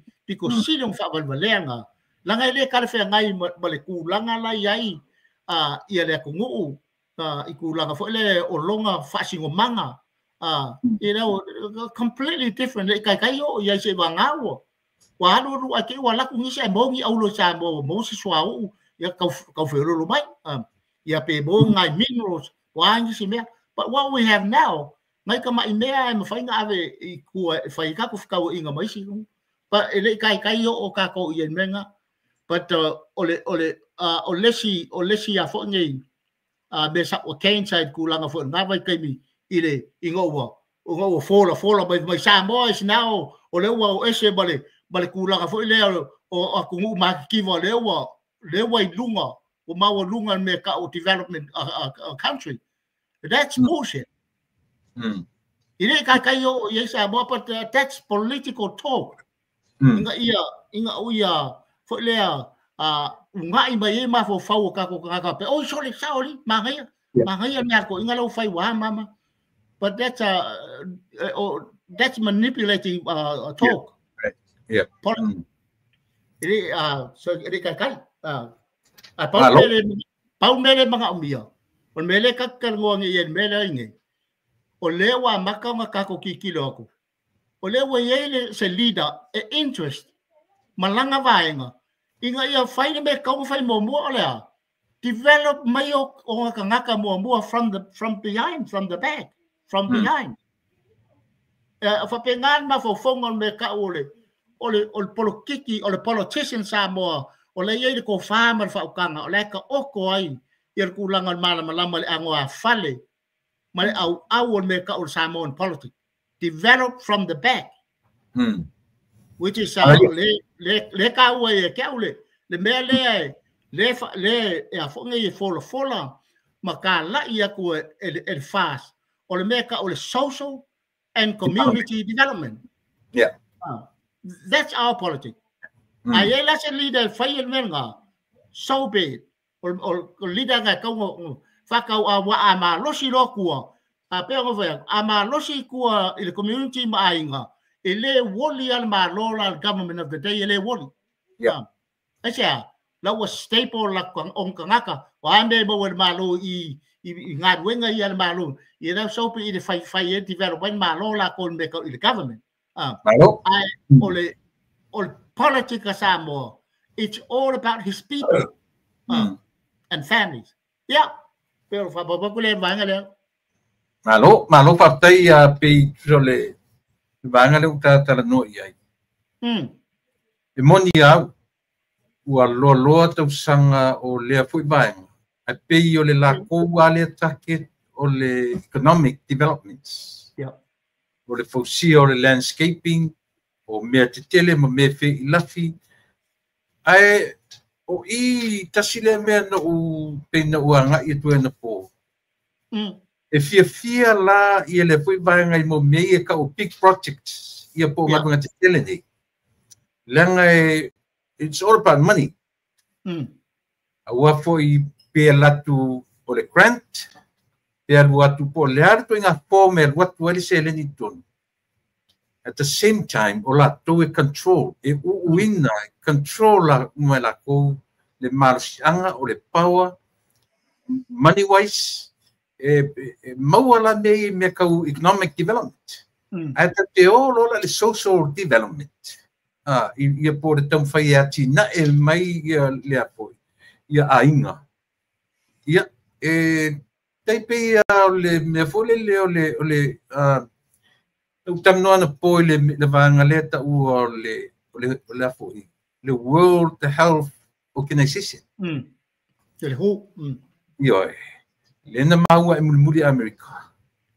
Le anga lea tunu ue poto le anga o saina.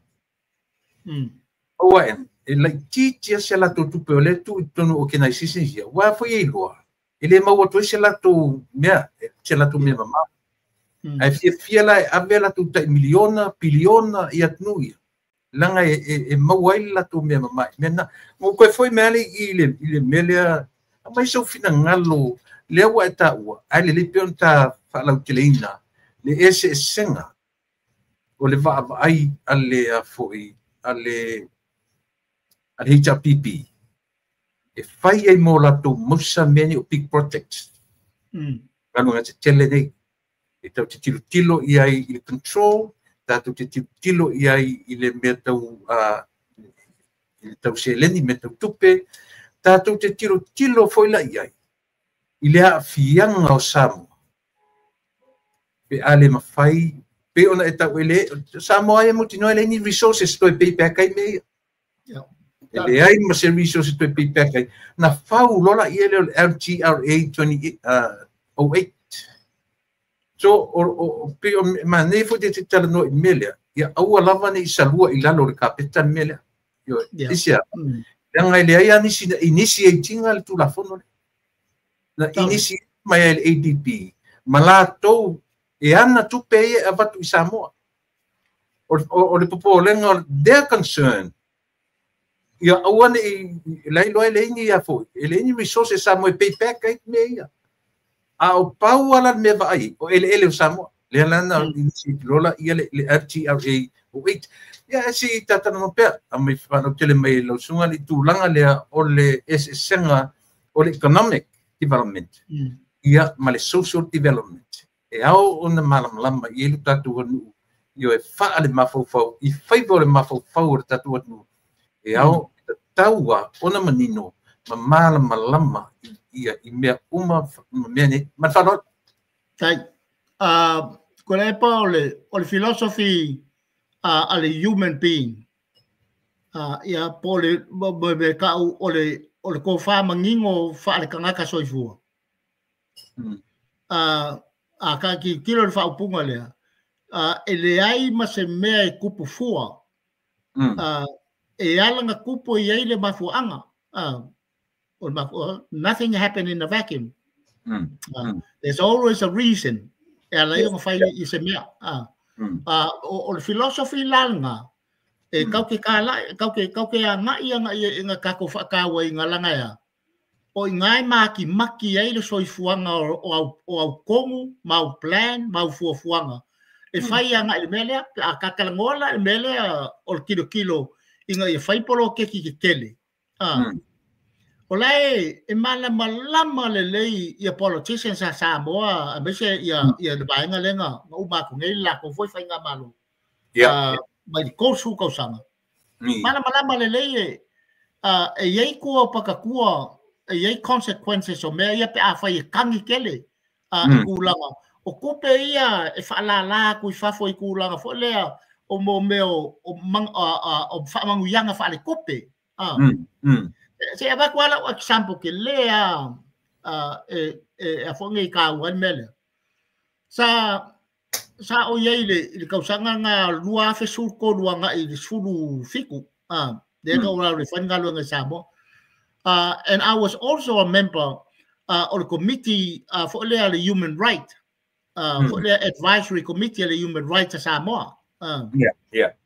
I sa o mako o fia nga opportunity sa fai ia o masuia so fu maloloinga. I lalo o komiki le human rights I lalo o le o pulenga ale a fu ngia al komisinga foi le o le fu ngia le ya sa loto po le ya kau. O mako la invite o I kulanga whainga reforms. O a lava ngi convention po ngi polo ke kele avaku I Samoa. O nga avaku lole I whainga malo.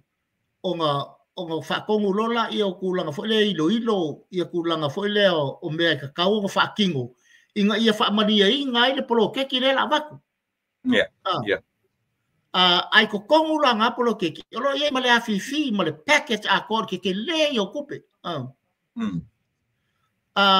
Ole ka wala le kala le ku fai mo. O nga manga yo le sa u involve kongo ya wala nga le ma fai o nga discuss el vaenga. El malo pole law reform ia male official fo nga le a lo ia Samoa. Pe ale appear mako committee because we must be present.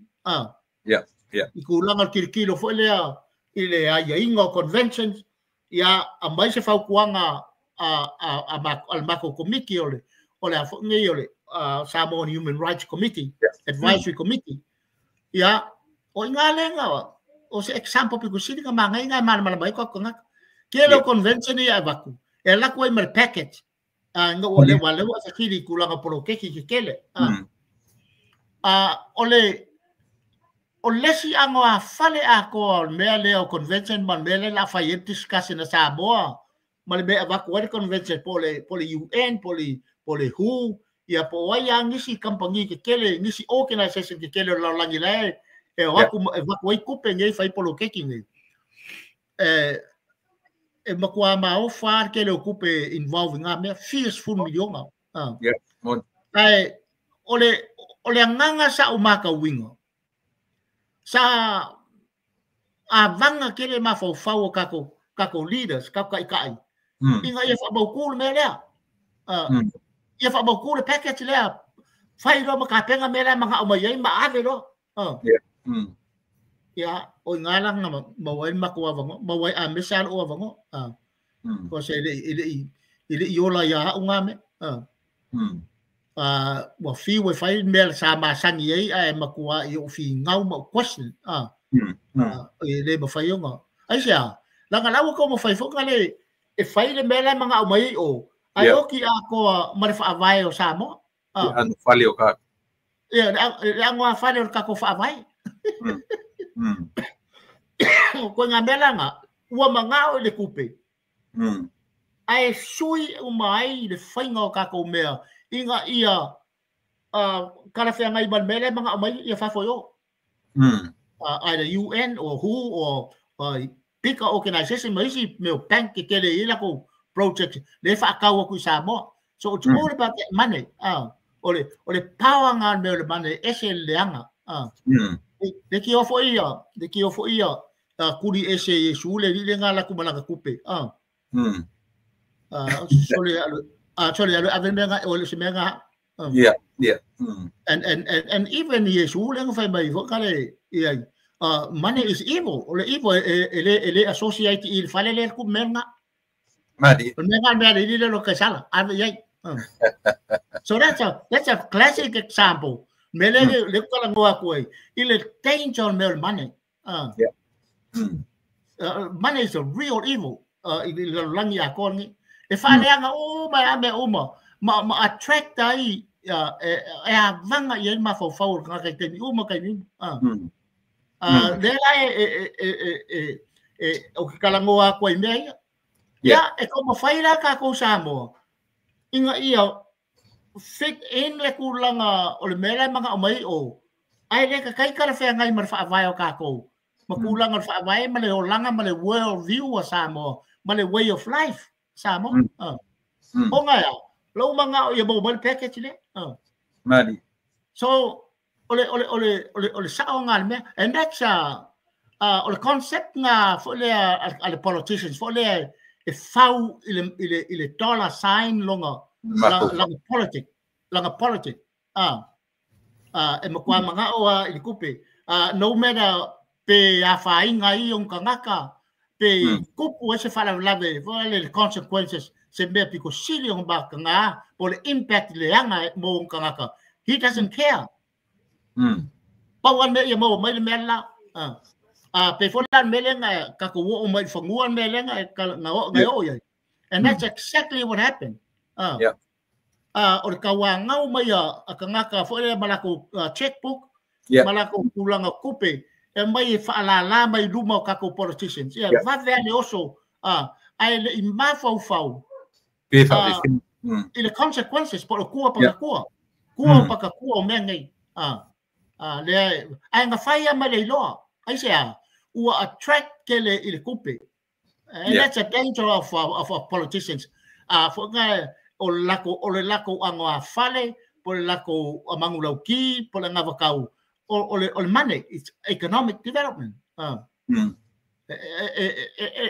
fikau ia New Zealand ma sia kungu le fikau wa ia faka wa ia lako kupe because they have resources yes e mafai langa fai e politicians in Australia e mafai fai politicians e au ko ngai America i faka wa inga ma Europe ma isi vaenga o langi ma alapi ma ele mafai fai samo ele mafai so benga e lo ai ia le filinga samo e fai fili i kai e maka pala o lo ia o lember kai maka pala e ia le ko fa mau ma le fa au kanga e lo loko ma le loko la yo ma le fa au kanga e lo loko ai fa vai mga bottom line mga me e afi le lofo i onka ngaka so sa nga me ia le mo ni mawalga ngai kasi le vaenga sa o manatu ole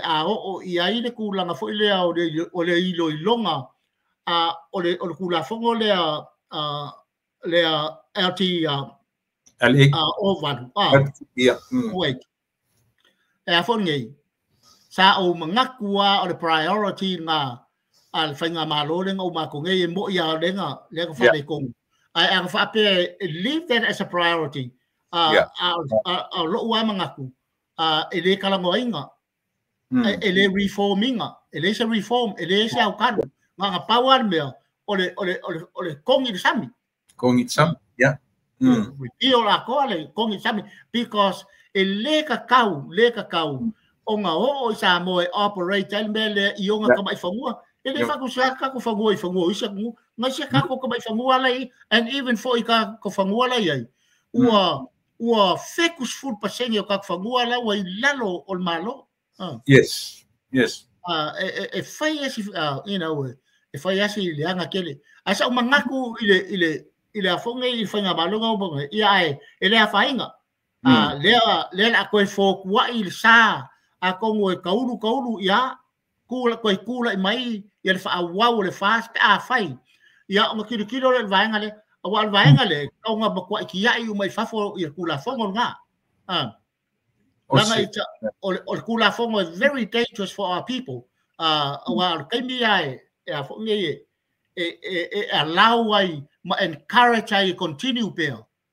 ya lesi lima suka usanga wa lesi kala umai lalole ole fonge ole ole malo ia kula ia fangua fa'alanga nu which is bakwa ke le al fa'ale ton yeah la me faua te lo le vaenga le wa tala no ia tulanga yo ele mai sao le oi mo ni le ia sao tatawa na tu la vanga tong le mona le fono le pita ina le watu lo te me fai mai o te tala no I se si o le umana me se kasmilen ala ma ko ngana ni tu ilalo in the first place pero si te le ana tu lo ni vaenga le o tao mai la I langa lena eta ua I to fi na o to ina le to fi southton yeah this scary situation ai ale tu ona te ai ona to temi ma matur so fu o ai au le lava fi na o to fo I mai de mele o ma fu pe ele o lilo mele o ma fu anga tu mai le malo lo le mata sa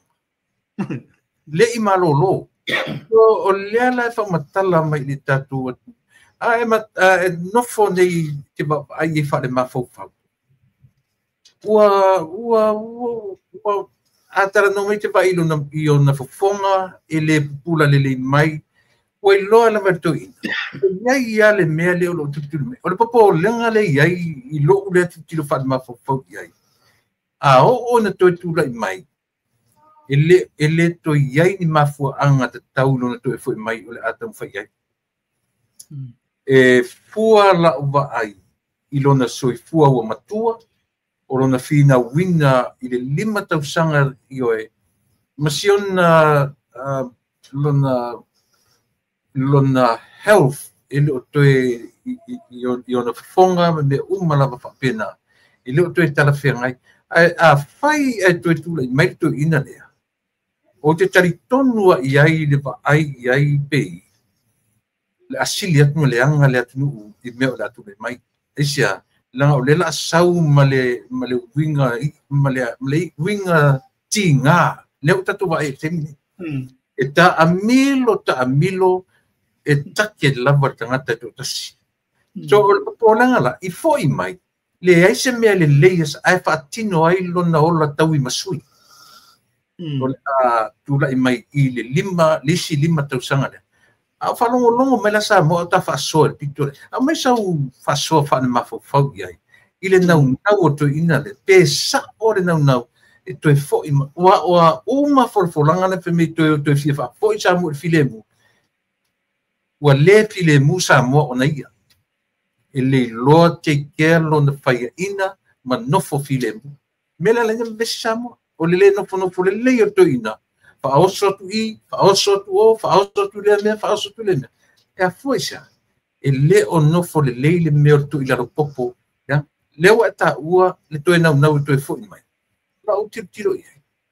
ele o situ langa le mo le sti spenga malo to le me tu ina man fa lo so fina malo verte ya ka ro cha or ka ua kala ngola ko ku langa fo le factors ya male angwa fale be o ye ka kala ngo ka kikiro la I ka wa assessment male view so ava pe ala kikiro u ya mo kikiro so soangi ku langa la facility le ya o ka la ya le o nga samile o ku langa fo le o wa fo ngi o afianga o le mafau ma ka u ai la ka ko pa I mo me ka o characters o mo me o wanga o mio o winga winga faali le include I lalo o fa malu me ka o behaviors ese ko nga behaviors ese ko nga kanaka o me behaviors e fai me ka o e koru me mawai e lua me mawai behavior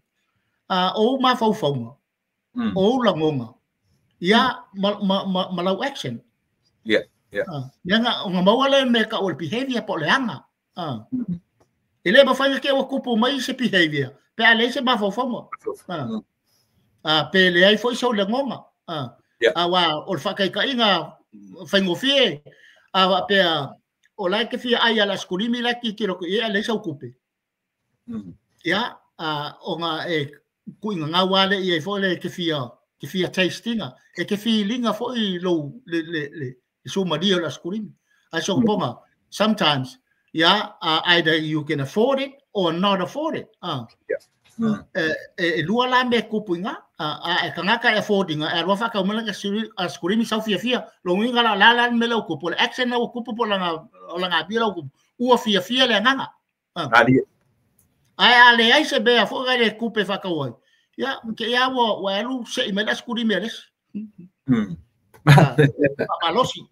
babalosi create idea of violence so that's a classic example me ka ko kilo characters e kulanga categorize ai kulanga me ka mental health conditions pe fai kalangoa ilo nga samio la nga ruenga fa fo ko ma so kai o fo linga ia di ali mai o fo linga uma o le si vaenga ka ko nga fo I we me ka o fo your mental health conditions po o afianga o le mafau le mo uma I kero kangaka ai kangaka fo ngale e mafau lo I se mea fo ngale walu I lo loko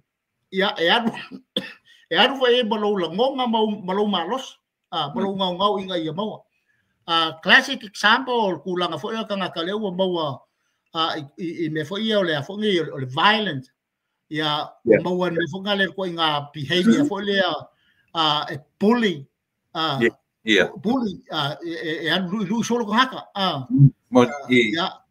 fai ka kala solo manu fa kupu fa la fo ngale fai kala it create manipulate ma fo ngo ngaka and that's a mental health condition only fa pe si ai pa wa olo ngaleanga nga kulo nga olo le level wa fo ngi wa maka o nga disorder wa mo me ka disorder lo nga winga wa fayashi wa faisi fa le ko wa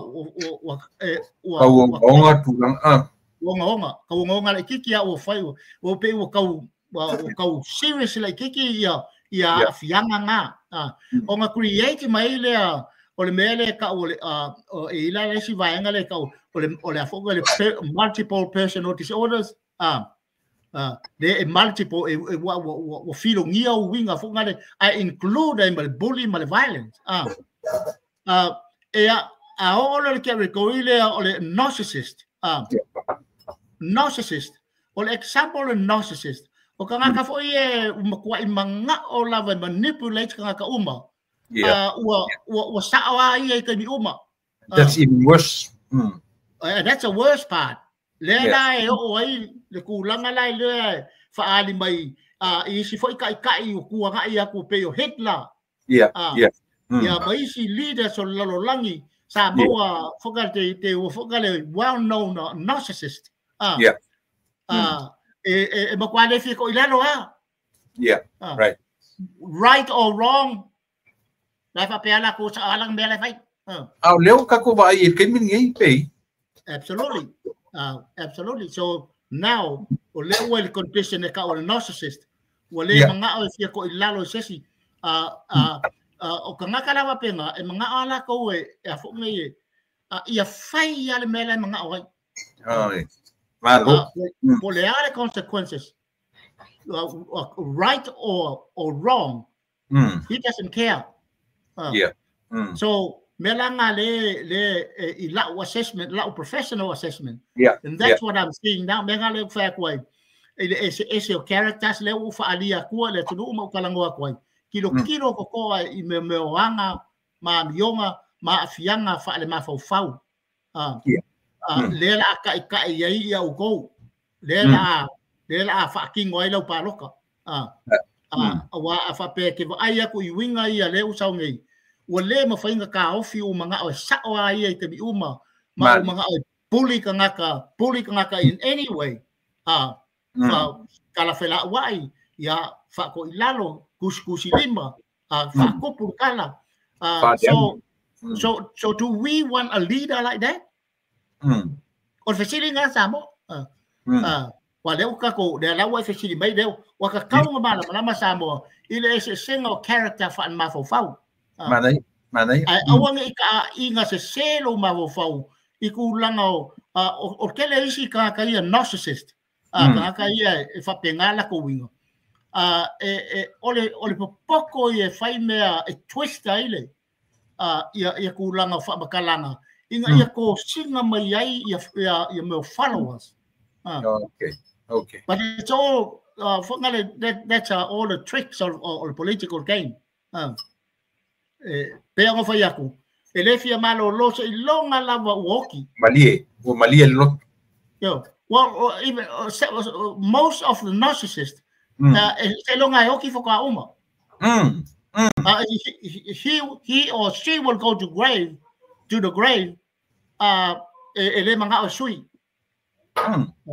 so ole fankanga ila fo nga wenga I kongo fasu ka sanga nga duel yeah I was dealing with so thousands and thousands of narcissists for ngale murderers faso kangaka baka serial killers fayalan tatu ayai ole mai fa le mafau oh yes absolutely those are mental health for ngale conditions or mental disorders yeah why the fa penga umaka ko fa penga umaka ile yang kanga ka fa penga uma there's only a few percentage of those people ele ma faio nga finga wa ia ele fa fi ko ilalo finga ma losia right or wrong finga wa and or the problem or fa fita ulon menga o nga stick ia kanga ilanga condition ngai ai ele fi ko ilalo he will go to the grave for with it malo if you want to face a message longa o kif ko malo longa Manaya ni tulanga le utao yepe. Right. Ai ore ta fisili muri le ta te tala no le mele. Okay. No ta taimi. O le ua ambele tangi ar tamai tai pale mia o le malo tausi. Le wei au leo ma le fu fatino ina leo yesu swenga ma le ua ambe le mo le mau leo. Ile official tamai lo yesili. Ile morianga leo fatatia fai lai e tama tai pare mio malo tausi le tangi e taua nau e to ina lea ia le official leo e arrest lola ya se sila le mafau na lenta ta ua le amatanga o le talonga le tupu o somebody that never been there versus itu lua le sa fai mola ua le no foale le ase ai fa le mafau pau ia na fu isau sila to ia le la pe wata ma ia samo o me fau langa ana le tura ia la tu le pam fa pe tu e arrest lo la u le maleto e le lo ai o le pe foringa e au fa tasi mana tu lua le al me silin fanta le na ta o tangata na nof na palemia against the tangata ele yo o le fai un decision mo samo ato ya le la uta mata pio no ofisi a mai so fina ngalo fa ale mafau io ile pa inga ile to inga mele o tu le mai ile termine ile to lu vai aso tato o le parota a le lava eli ale mea ina ia au lava ni sao mai le tangata le tamani o le tu ile mea o fai mola o le o le fai matai o le ape o pule o fai mapule o sam ma fa lo okay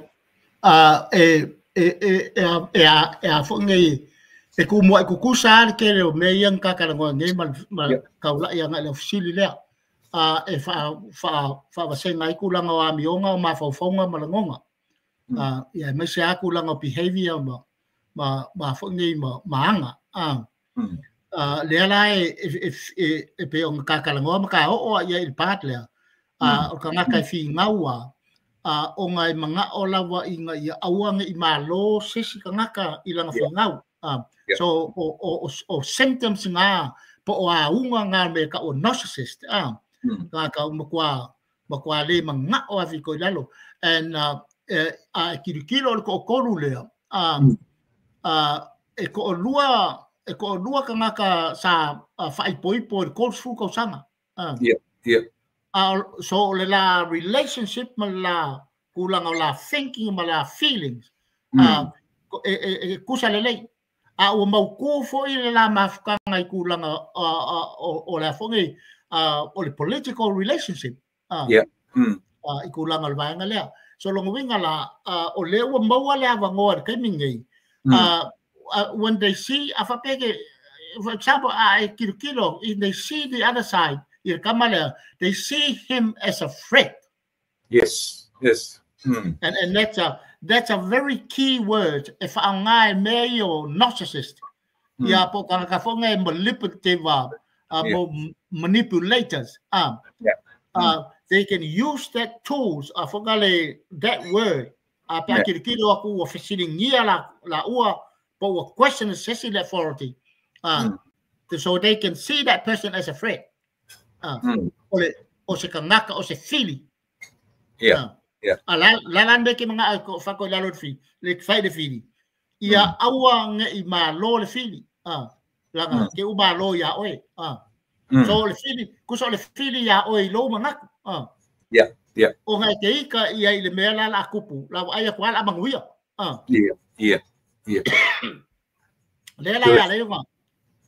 So ele fai long of ele fa long feeling ale relationship ko e pa mga ami man kako lo in our common sense kakikilo ko la sa they were married in politics for 30 years even more or even more so if I nga ka on disrupt the relationship there langa wa makwa ango ir kulanga ol malama o les and when they see this fellow as a threat nga makamayar kay bingo fa mavay kamale mesayay these two saw him as a threat from the very beginning. Threat to them absolutely o nga lang create la conspiracies even for it's a true conspiracy.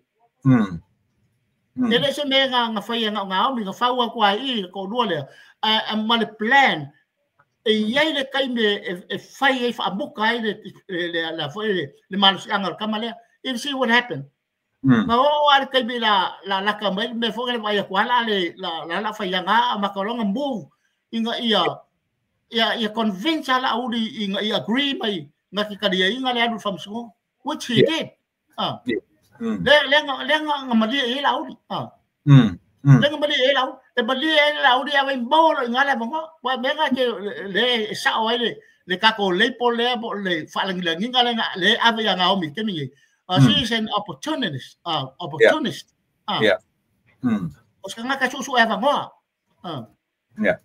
ala ye le plan le conspiracy le nga fawa ku I Malaysia ni me fanga de nga la yang ma lo share ko inga le mfainga nga fonga nga fide mu wa ga fa pele ele o conspiracy mele nga fau nga fau mai le amakama longo winga fa pegi wole va ba lo ku le po wole ko fia yai ai de yai langa ale nga ba lo si mai ya ke mi nga sau male ma fau sau le la le en awa nga it happen achieve la uli le leadership. So I take it now. They la mele wa kalong ho morianga. Now they see it's really coming. Ale wa makang va yaku umakwa lo fi mai le tunu. Ya uli. And that's hurt. Ya la as manipulators and narcissists. That's wrong in la thinking. So e ka ualan mele le fala nga le fai ma wa ku pe awang ya la uli makau mongo ku pe ngai ku walalo ya la uli mala tengi a kongo foi o ia fa fonga ma ngepo kalame ia mau ana kongu ia ku mau pea ia le ko fau kuanga ia lauli fa amalu si au ia lauli aua lava nge ia fo nge ionga amanga ia le pola le boku mai kua but it's all part and parcel o me ka o a fo nge political conspiracy inga ia aua nge ka ngu aua nge ka ngu langa leadership because elese la me ma fai te minge la wa ia kunga wa fai asi le popularity o la uli mar kulanga me la up yes pawan fau kwanga ya la uli just ignore the negatives le waku I vanga le awa fo nge ko kalango la bel nga fai ku because o la mo dianga le ka fai nge e so kula fongo so kula fongo wala nga o le se foundation le fa vai kula nga be and in fact le fo ka kai ba ye malo ye sili la ko muri mai conspiracy inga ia faia o fai se me por lokai ia ngai kama li ola tunu ia au ia o ikulanga o vai ngale there's a lot of hate there's a lot of anger hatred le happen I ko rua lea aisia they don't want to see him achieve yes ikulanga o vai so they can like kau ai so swinga ala o piliki ai pawa fa kuanga fa fonga mai ia le lori ia lauli aua lava nge I maua se mi nguke lo kaimi e ke kalangoa ai mai ka kalangoa e ka ngai makoia manga ia bele valo kwai to let focus on the prize focus ile kulanga o le ka lai o le au moli le au e vevele mukia nga ile tunu inga ia malama o kangaka ia ma kulanga fo le ia fa mari e inga I kulanga e ko ka kai mai le malo si anga ma le power back to them because le mo ma lo le mele finga o ko lauli then the whole power will go back to the people e ke le ia power ke mingai la lusi uma ka ngaka le pawa langa le u por kiki ma lord por kiki le finga o koila uli o por kiki fa samo la laka ile angwa fale por kiki fa samo ile akinga inga o ainga o ngaka o u mai ku malo ya o magu malo fo ngar ko mai le pawa I lima o ka ko ngaka ia pule ya la ko me fa ya la ko kongu ikulanga me uma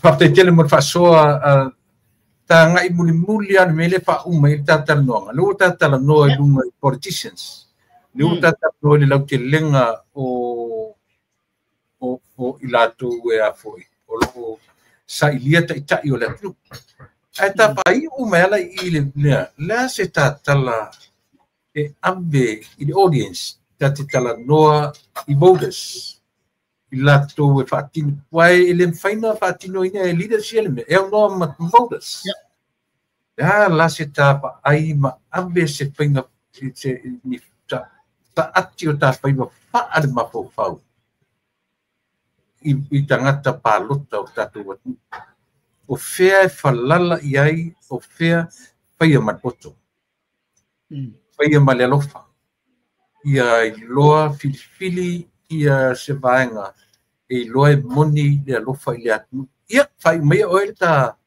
I sau sopanga I le vaenga lea ma ia le vaenga le wa ma o langa le vaenga ka ua lea kulepa walanga po o ai lava e pisa ngei maka upu fa por kiki le ai ma se mea politicians se ma fai por kiki o kako kangaka o voters you as a voter kako kangaka Samoa lai u le pule o le mea mali so ia faka u lo pa loka o le pule lai ke u le authority e ma fai e nga fo wa I lo pule I lesi kangaka ia avea makai kai ai kusala pe kai u e me ka o le pule So o whaanga ka kau lau pule. E ala langa e whaanga le lei lau pule ma e mga inga ia kaua ia lau pule. O lau malama lama I kulanga o le mele kupu. Mari. E le mawhai po aia se ka ngaka poko I whea ma ka mai. Aia e le malama lama I le mea. Yeah.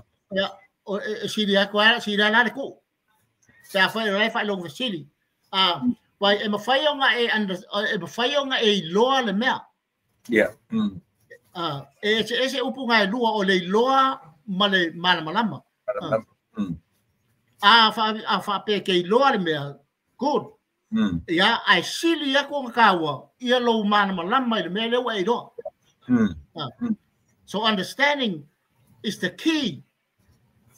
If I yellow decision. If I can all me uma ia o la if I e momoli yellow pule mo so kai kai. Ile kulanga wa e malama lama le ile ango a fale male au male winga.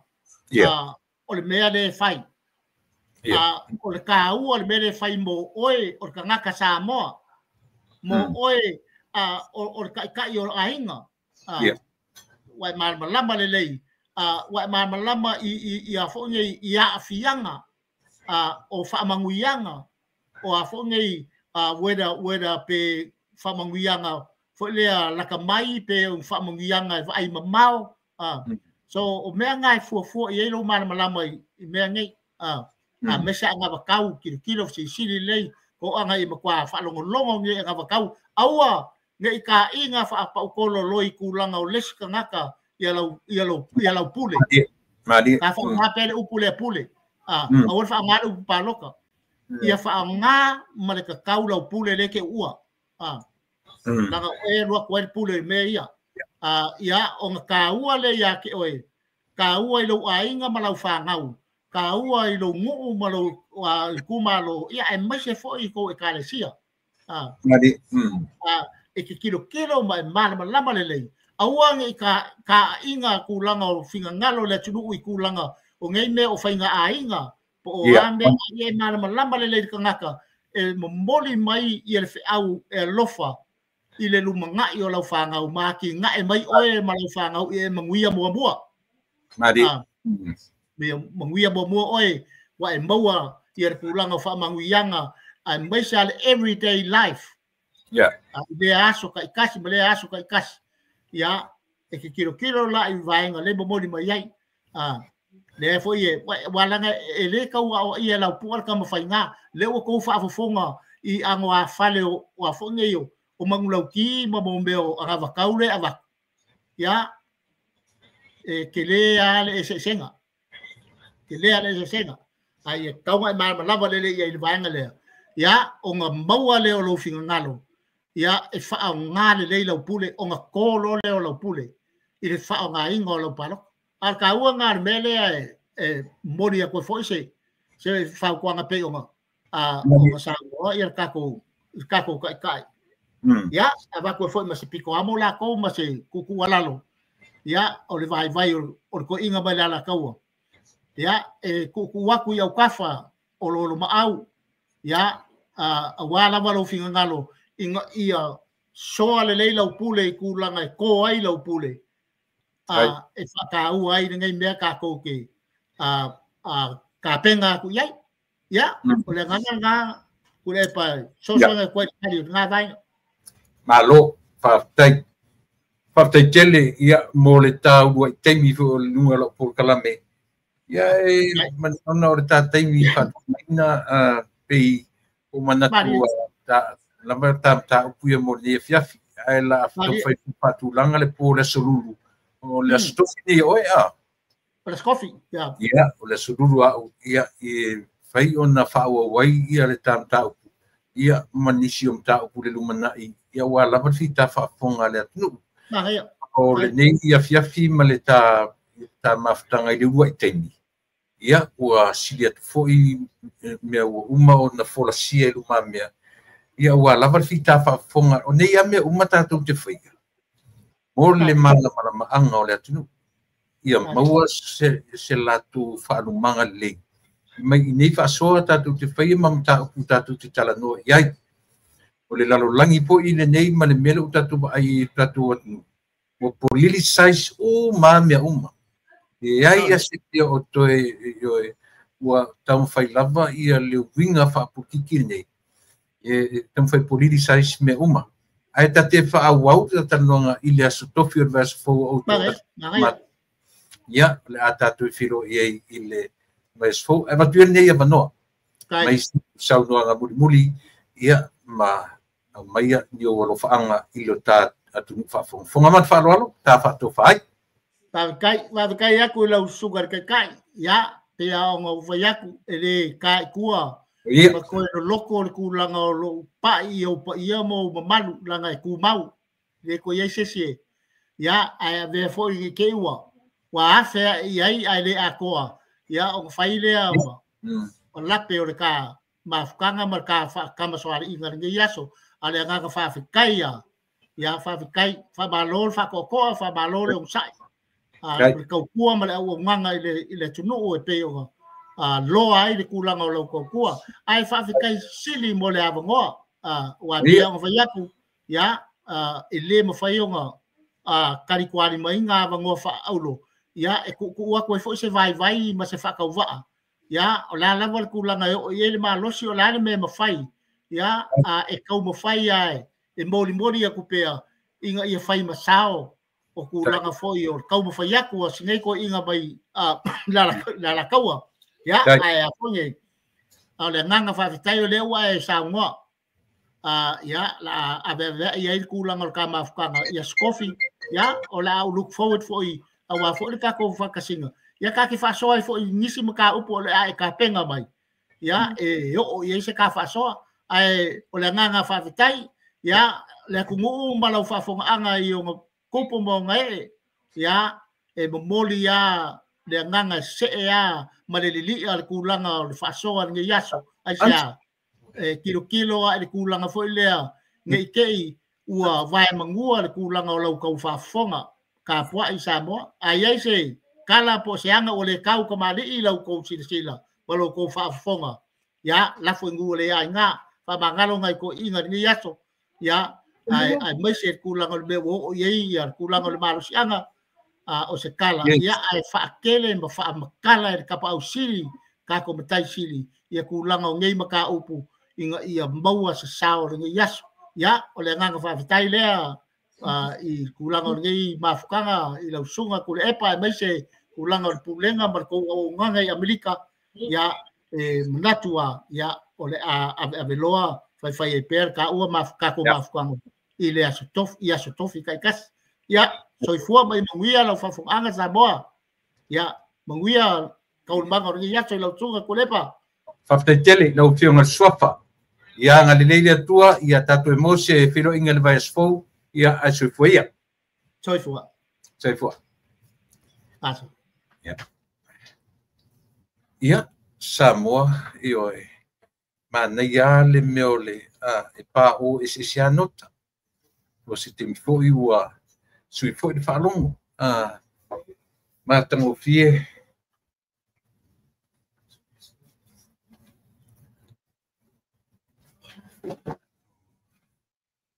fie tele ia Samoa le whafongfonga mai fo i le swinga po i o le whalongo o i latou o iai le ata mai faapitoa me alofa faaleatua io faifoga tufamai faasopena faetu o le mau temi lea ai le fou le afioga i le suafa i luga o nei mea ai o le taua o lo matou tufa atu faa le mafaufau ia auā se a foʻi ia se ai taua ai maise lava le mau faafitauli o feagai ma le tatou atunuu temi ai mafaina tatou tilotilo faalefaufau i ai ua tatou te vaavaai ai oni faafitauli ae tatou te vaai ai o challenges o luʻi afai tatou te vaai ai o luʻi mea ia ona aumai lole se feʻau lelei mo tatou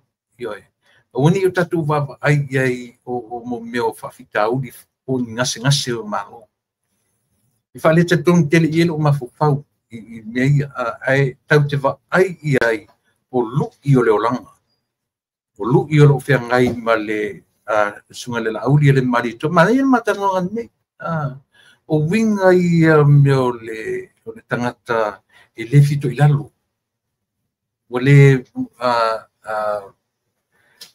manana o io e più la lato wa vai ua la tulanga o ai e uma lo lato malalangi ile ai asisi lunga atu luma mai tu atu na o ia malalangi full stop o le mai le na o le mafau o lo fe ngai matangata ia o le mata mun muli o te fitano e ana uma lo tu mo o le pio tan mun muli ale na ave isto ino pei ia lango tengi o le meo le wa fa solo atoa una politicize mea lava i to tono o tatu wa ba ai ia le tatu nu fa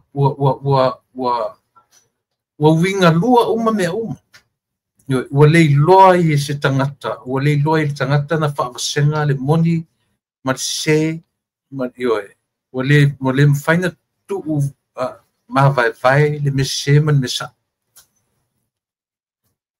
tatu mata ile tu la i o tu ina len feme o ia le tamao tu au tamale norti si fa fonga tatu i sam au mai lo le ia ma fonga fa pe mai e tu o lo ua tali la ua malo lo e mala malama ile meta o le rula floa le tala no so ye ta yo le ai le mulmulia le ale winga le tala sam e na tele ta fia le meta o sa ilinga o le memoni na tele ta fia mai le ai asesina o se leo o se lo ia la le nature na lo langa le ta tu lai tau tio o lon tala no me tu la fono ele ai se maru si anga fare tama fare tina tu ma fa pe mai ile atu sa mo fa mon mole o worto tano inga se si meia o lai o malo lo mato o tali e fa sa ia vai la le tu la itanga tane a le maua ene e le sona tali a biological son le tamale na mali ya uta to fa no ta pu e mai ata o matu mo o matua mo'i o le fo'i o le ana le tala tatu sa mo e whaia ia mea. Lea ua mai le tala e le o sona tali i le tamu umaliu. Sona mea lea. E whanono ale loto. Ona o ai le tua nei mea uma. Le ana o whai mei ta ofi mea lea tu la roa tua i ai i a limoni tu ne pa sanga o le tangata e langoina tuila epa malato. O ila nei lopo o tangata tonu le tau fia mea ia sa ilinga lea. Leo vinga leo le tala ua o ina whaporkiki ma ua le ma utu langa le lei mea. Ua o ina mamai ma fau o tangata o lo te ia tatu ati. Manesi mene matano na ia. The 2 versus 1. The 2 former prime ministers versus the one never been there in his life. Na tili whaia se wha ai unga mo Samoa, ai ato rua lea. O la ua le na whaia decision making mo lea tino. O whea o iai mea. Samoa wha uma wha pela o porkalange. Turi mata i li tangata lea tu wheme o ia lo na tali i ma papao mai tu la fono. Ma le mepe mei oto e whaia me tau sa ilinga o le amito. Te wai le mawhawha. Te wai whaavare valea. E na te loa o tura fono le mea. Tau te whiotia o sa ili tangata na oti e te mititile. Po o so na tali e le o so na tali e sani tau tala whapena i mea. Leanga le tau langi e tula epa. Ma Naomi. Le me tau o le rule of law. Paenga lai o le rule of law. O le sa ili pea. Alo le o afa mi tau fi mai le tau fi mai malo o to fain sailing. O fe ni me palea fa pe o fa pen fai. O peni me u balea fa pe on fai. O tu no se ainga fa pe mai le tunu fa pe mai tu la fono. Ma lia tu la fono. Ua ngata tu la fono i. Lai ua malo lo he rest in peace. What a stupid statement. O kasi le mafofau nei tu inga makangata fa pe. Ale tu elu ale fa ali mai ma tu o tamanauti. Ese mamau fo ringa manata le fa. Tone tu le tau la lata i le ngoa. Ape tu au wifi. Ioi. A fai o so o tari i lalo le fa malu o se extended family. Ia po se immediate family foi. I le sa ni e tu la i fa pe lunga ma e va pau tu la fono. E te le tau fia le tu la fono e sa ili ai le memon. Aua ni i fai atua tangata o le HRPP ma tangata o nai te muri e me whanongoi. E te au mai ele me se lo kai moi. Mana. Oi te no famta puni ta fi mai tu la fono. Oi na ta festi te fai mai tu la fono wa lava I o to su ni. Who are you? Hey. O le ola le mafofau. O le ola le mafofau. Ia, ia. Ia le na. Al ne o le sau wa femi o watari. O watari. O watari. Wa lava I o to fai me o sai lingo la mito. Sa wa mito. Le to sa ilia tu la mito no le fam sinonga le tu. Ia. Le to sa ilia tu la mito. O le tu la fono le tu. Simple as that. La pala tu mo esa mo ni pia.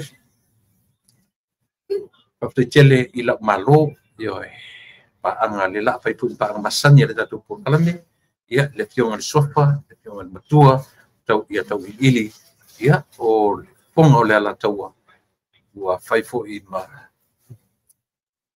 tatu malo fa lungi o ni fia ia tala mai fo I me alo fa le tua o I lea fo I te mali I o le atunu maua no ia le la fa wona por kalame ia so te tasi ai fu me uma ile mafta mai o le nganga o le tua na te o mai le malosi e fa awai le tautua I so se vainga lo fatila lo fiona le te telefono te tai o le tatu ainga fa fai e sui te telefono sui te tai o le te tupe o I lato uma mana tua foi te mini ile to ta o se to o se pulu tu sa uma to o se pulu le na si o lato lima pomers MPs. They mean it for the upper parliament. O tu sa uma masui fa oli. Yo so mene vatwari tala. Yo to lo tu tele. Ta pena lo tu sa. Yo ave uma me ile sa e tau ona a ole ta pena me uma a fa nga malanga ile sa. Ia ona tatu wata maila ia leo le tatu fa mo to ruva yeso.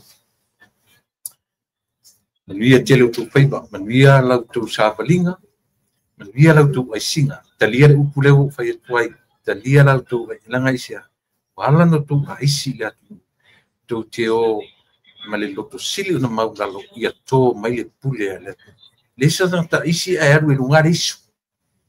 Yoe, vinga na le no ufa ngai na upuisi. Ese mai upu masani, mana o Kaplan maternal nei, ia male au nga manongi. Ai o te ta ole o aisi langa o tau aisinga lea, tau te aisi I le finangalo o le atu. Tau te le au mai a. Te aisi I a tō mai le pule. Manuia lau tu aisinga. I o lo toi nei. Tau tō o masani. Tu le pa whaatai li o sua. O te whatua wha soifua. Soifua mai a manuia.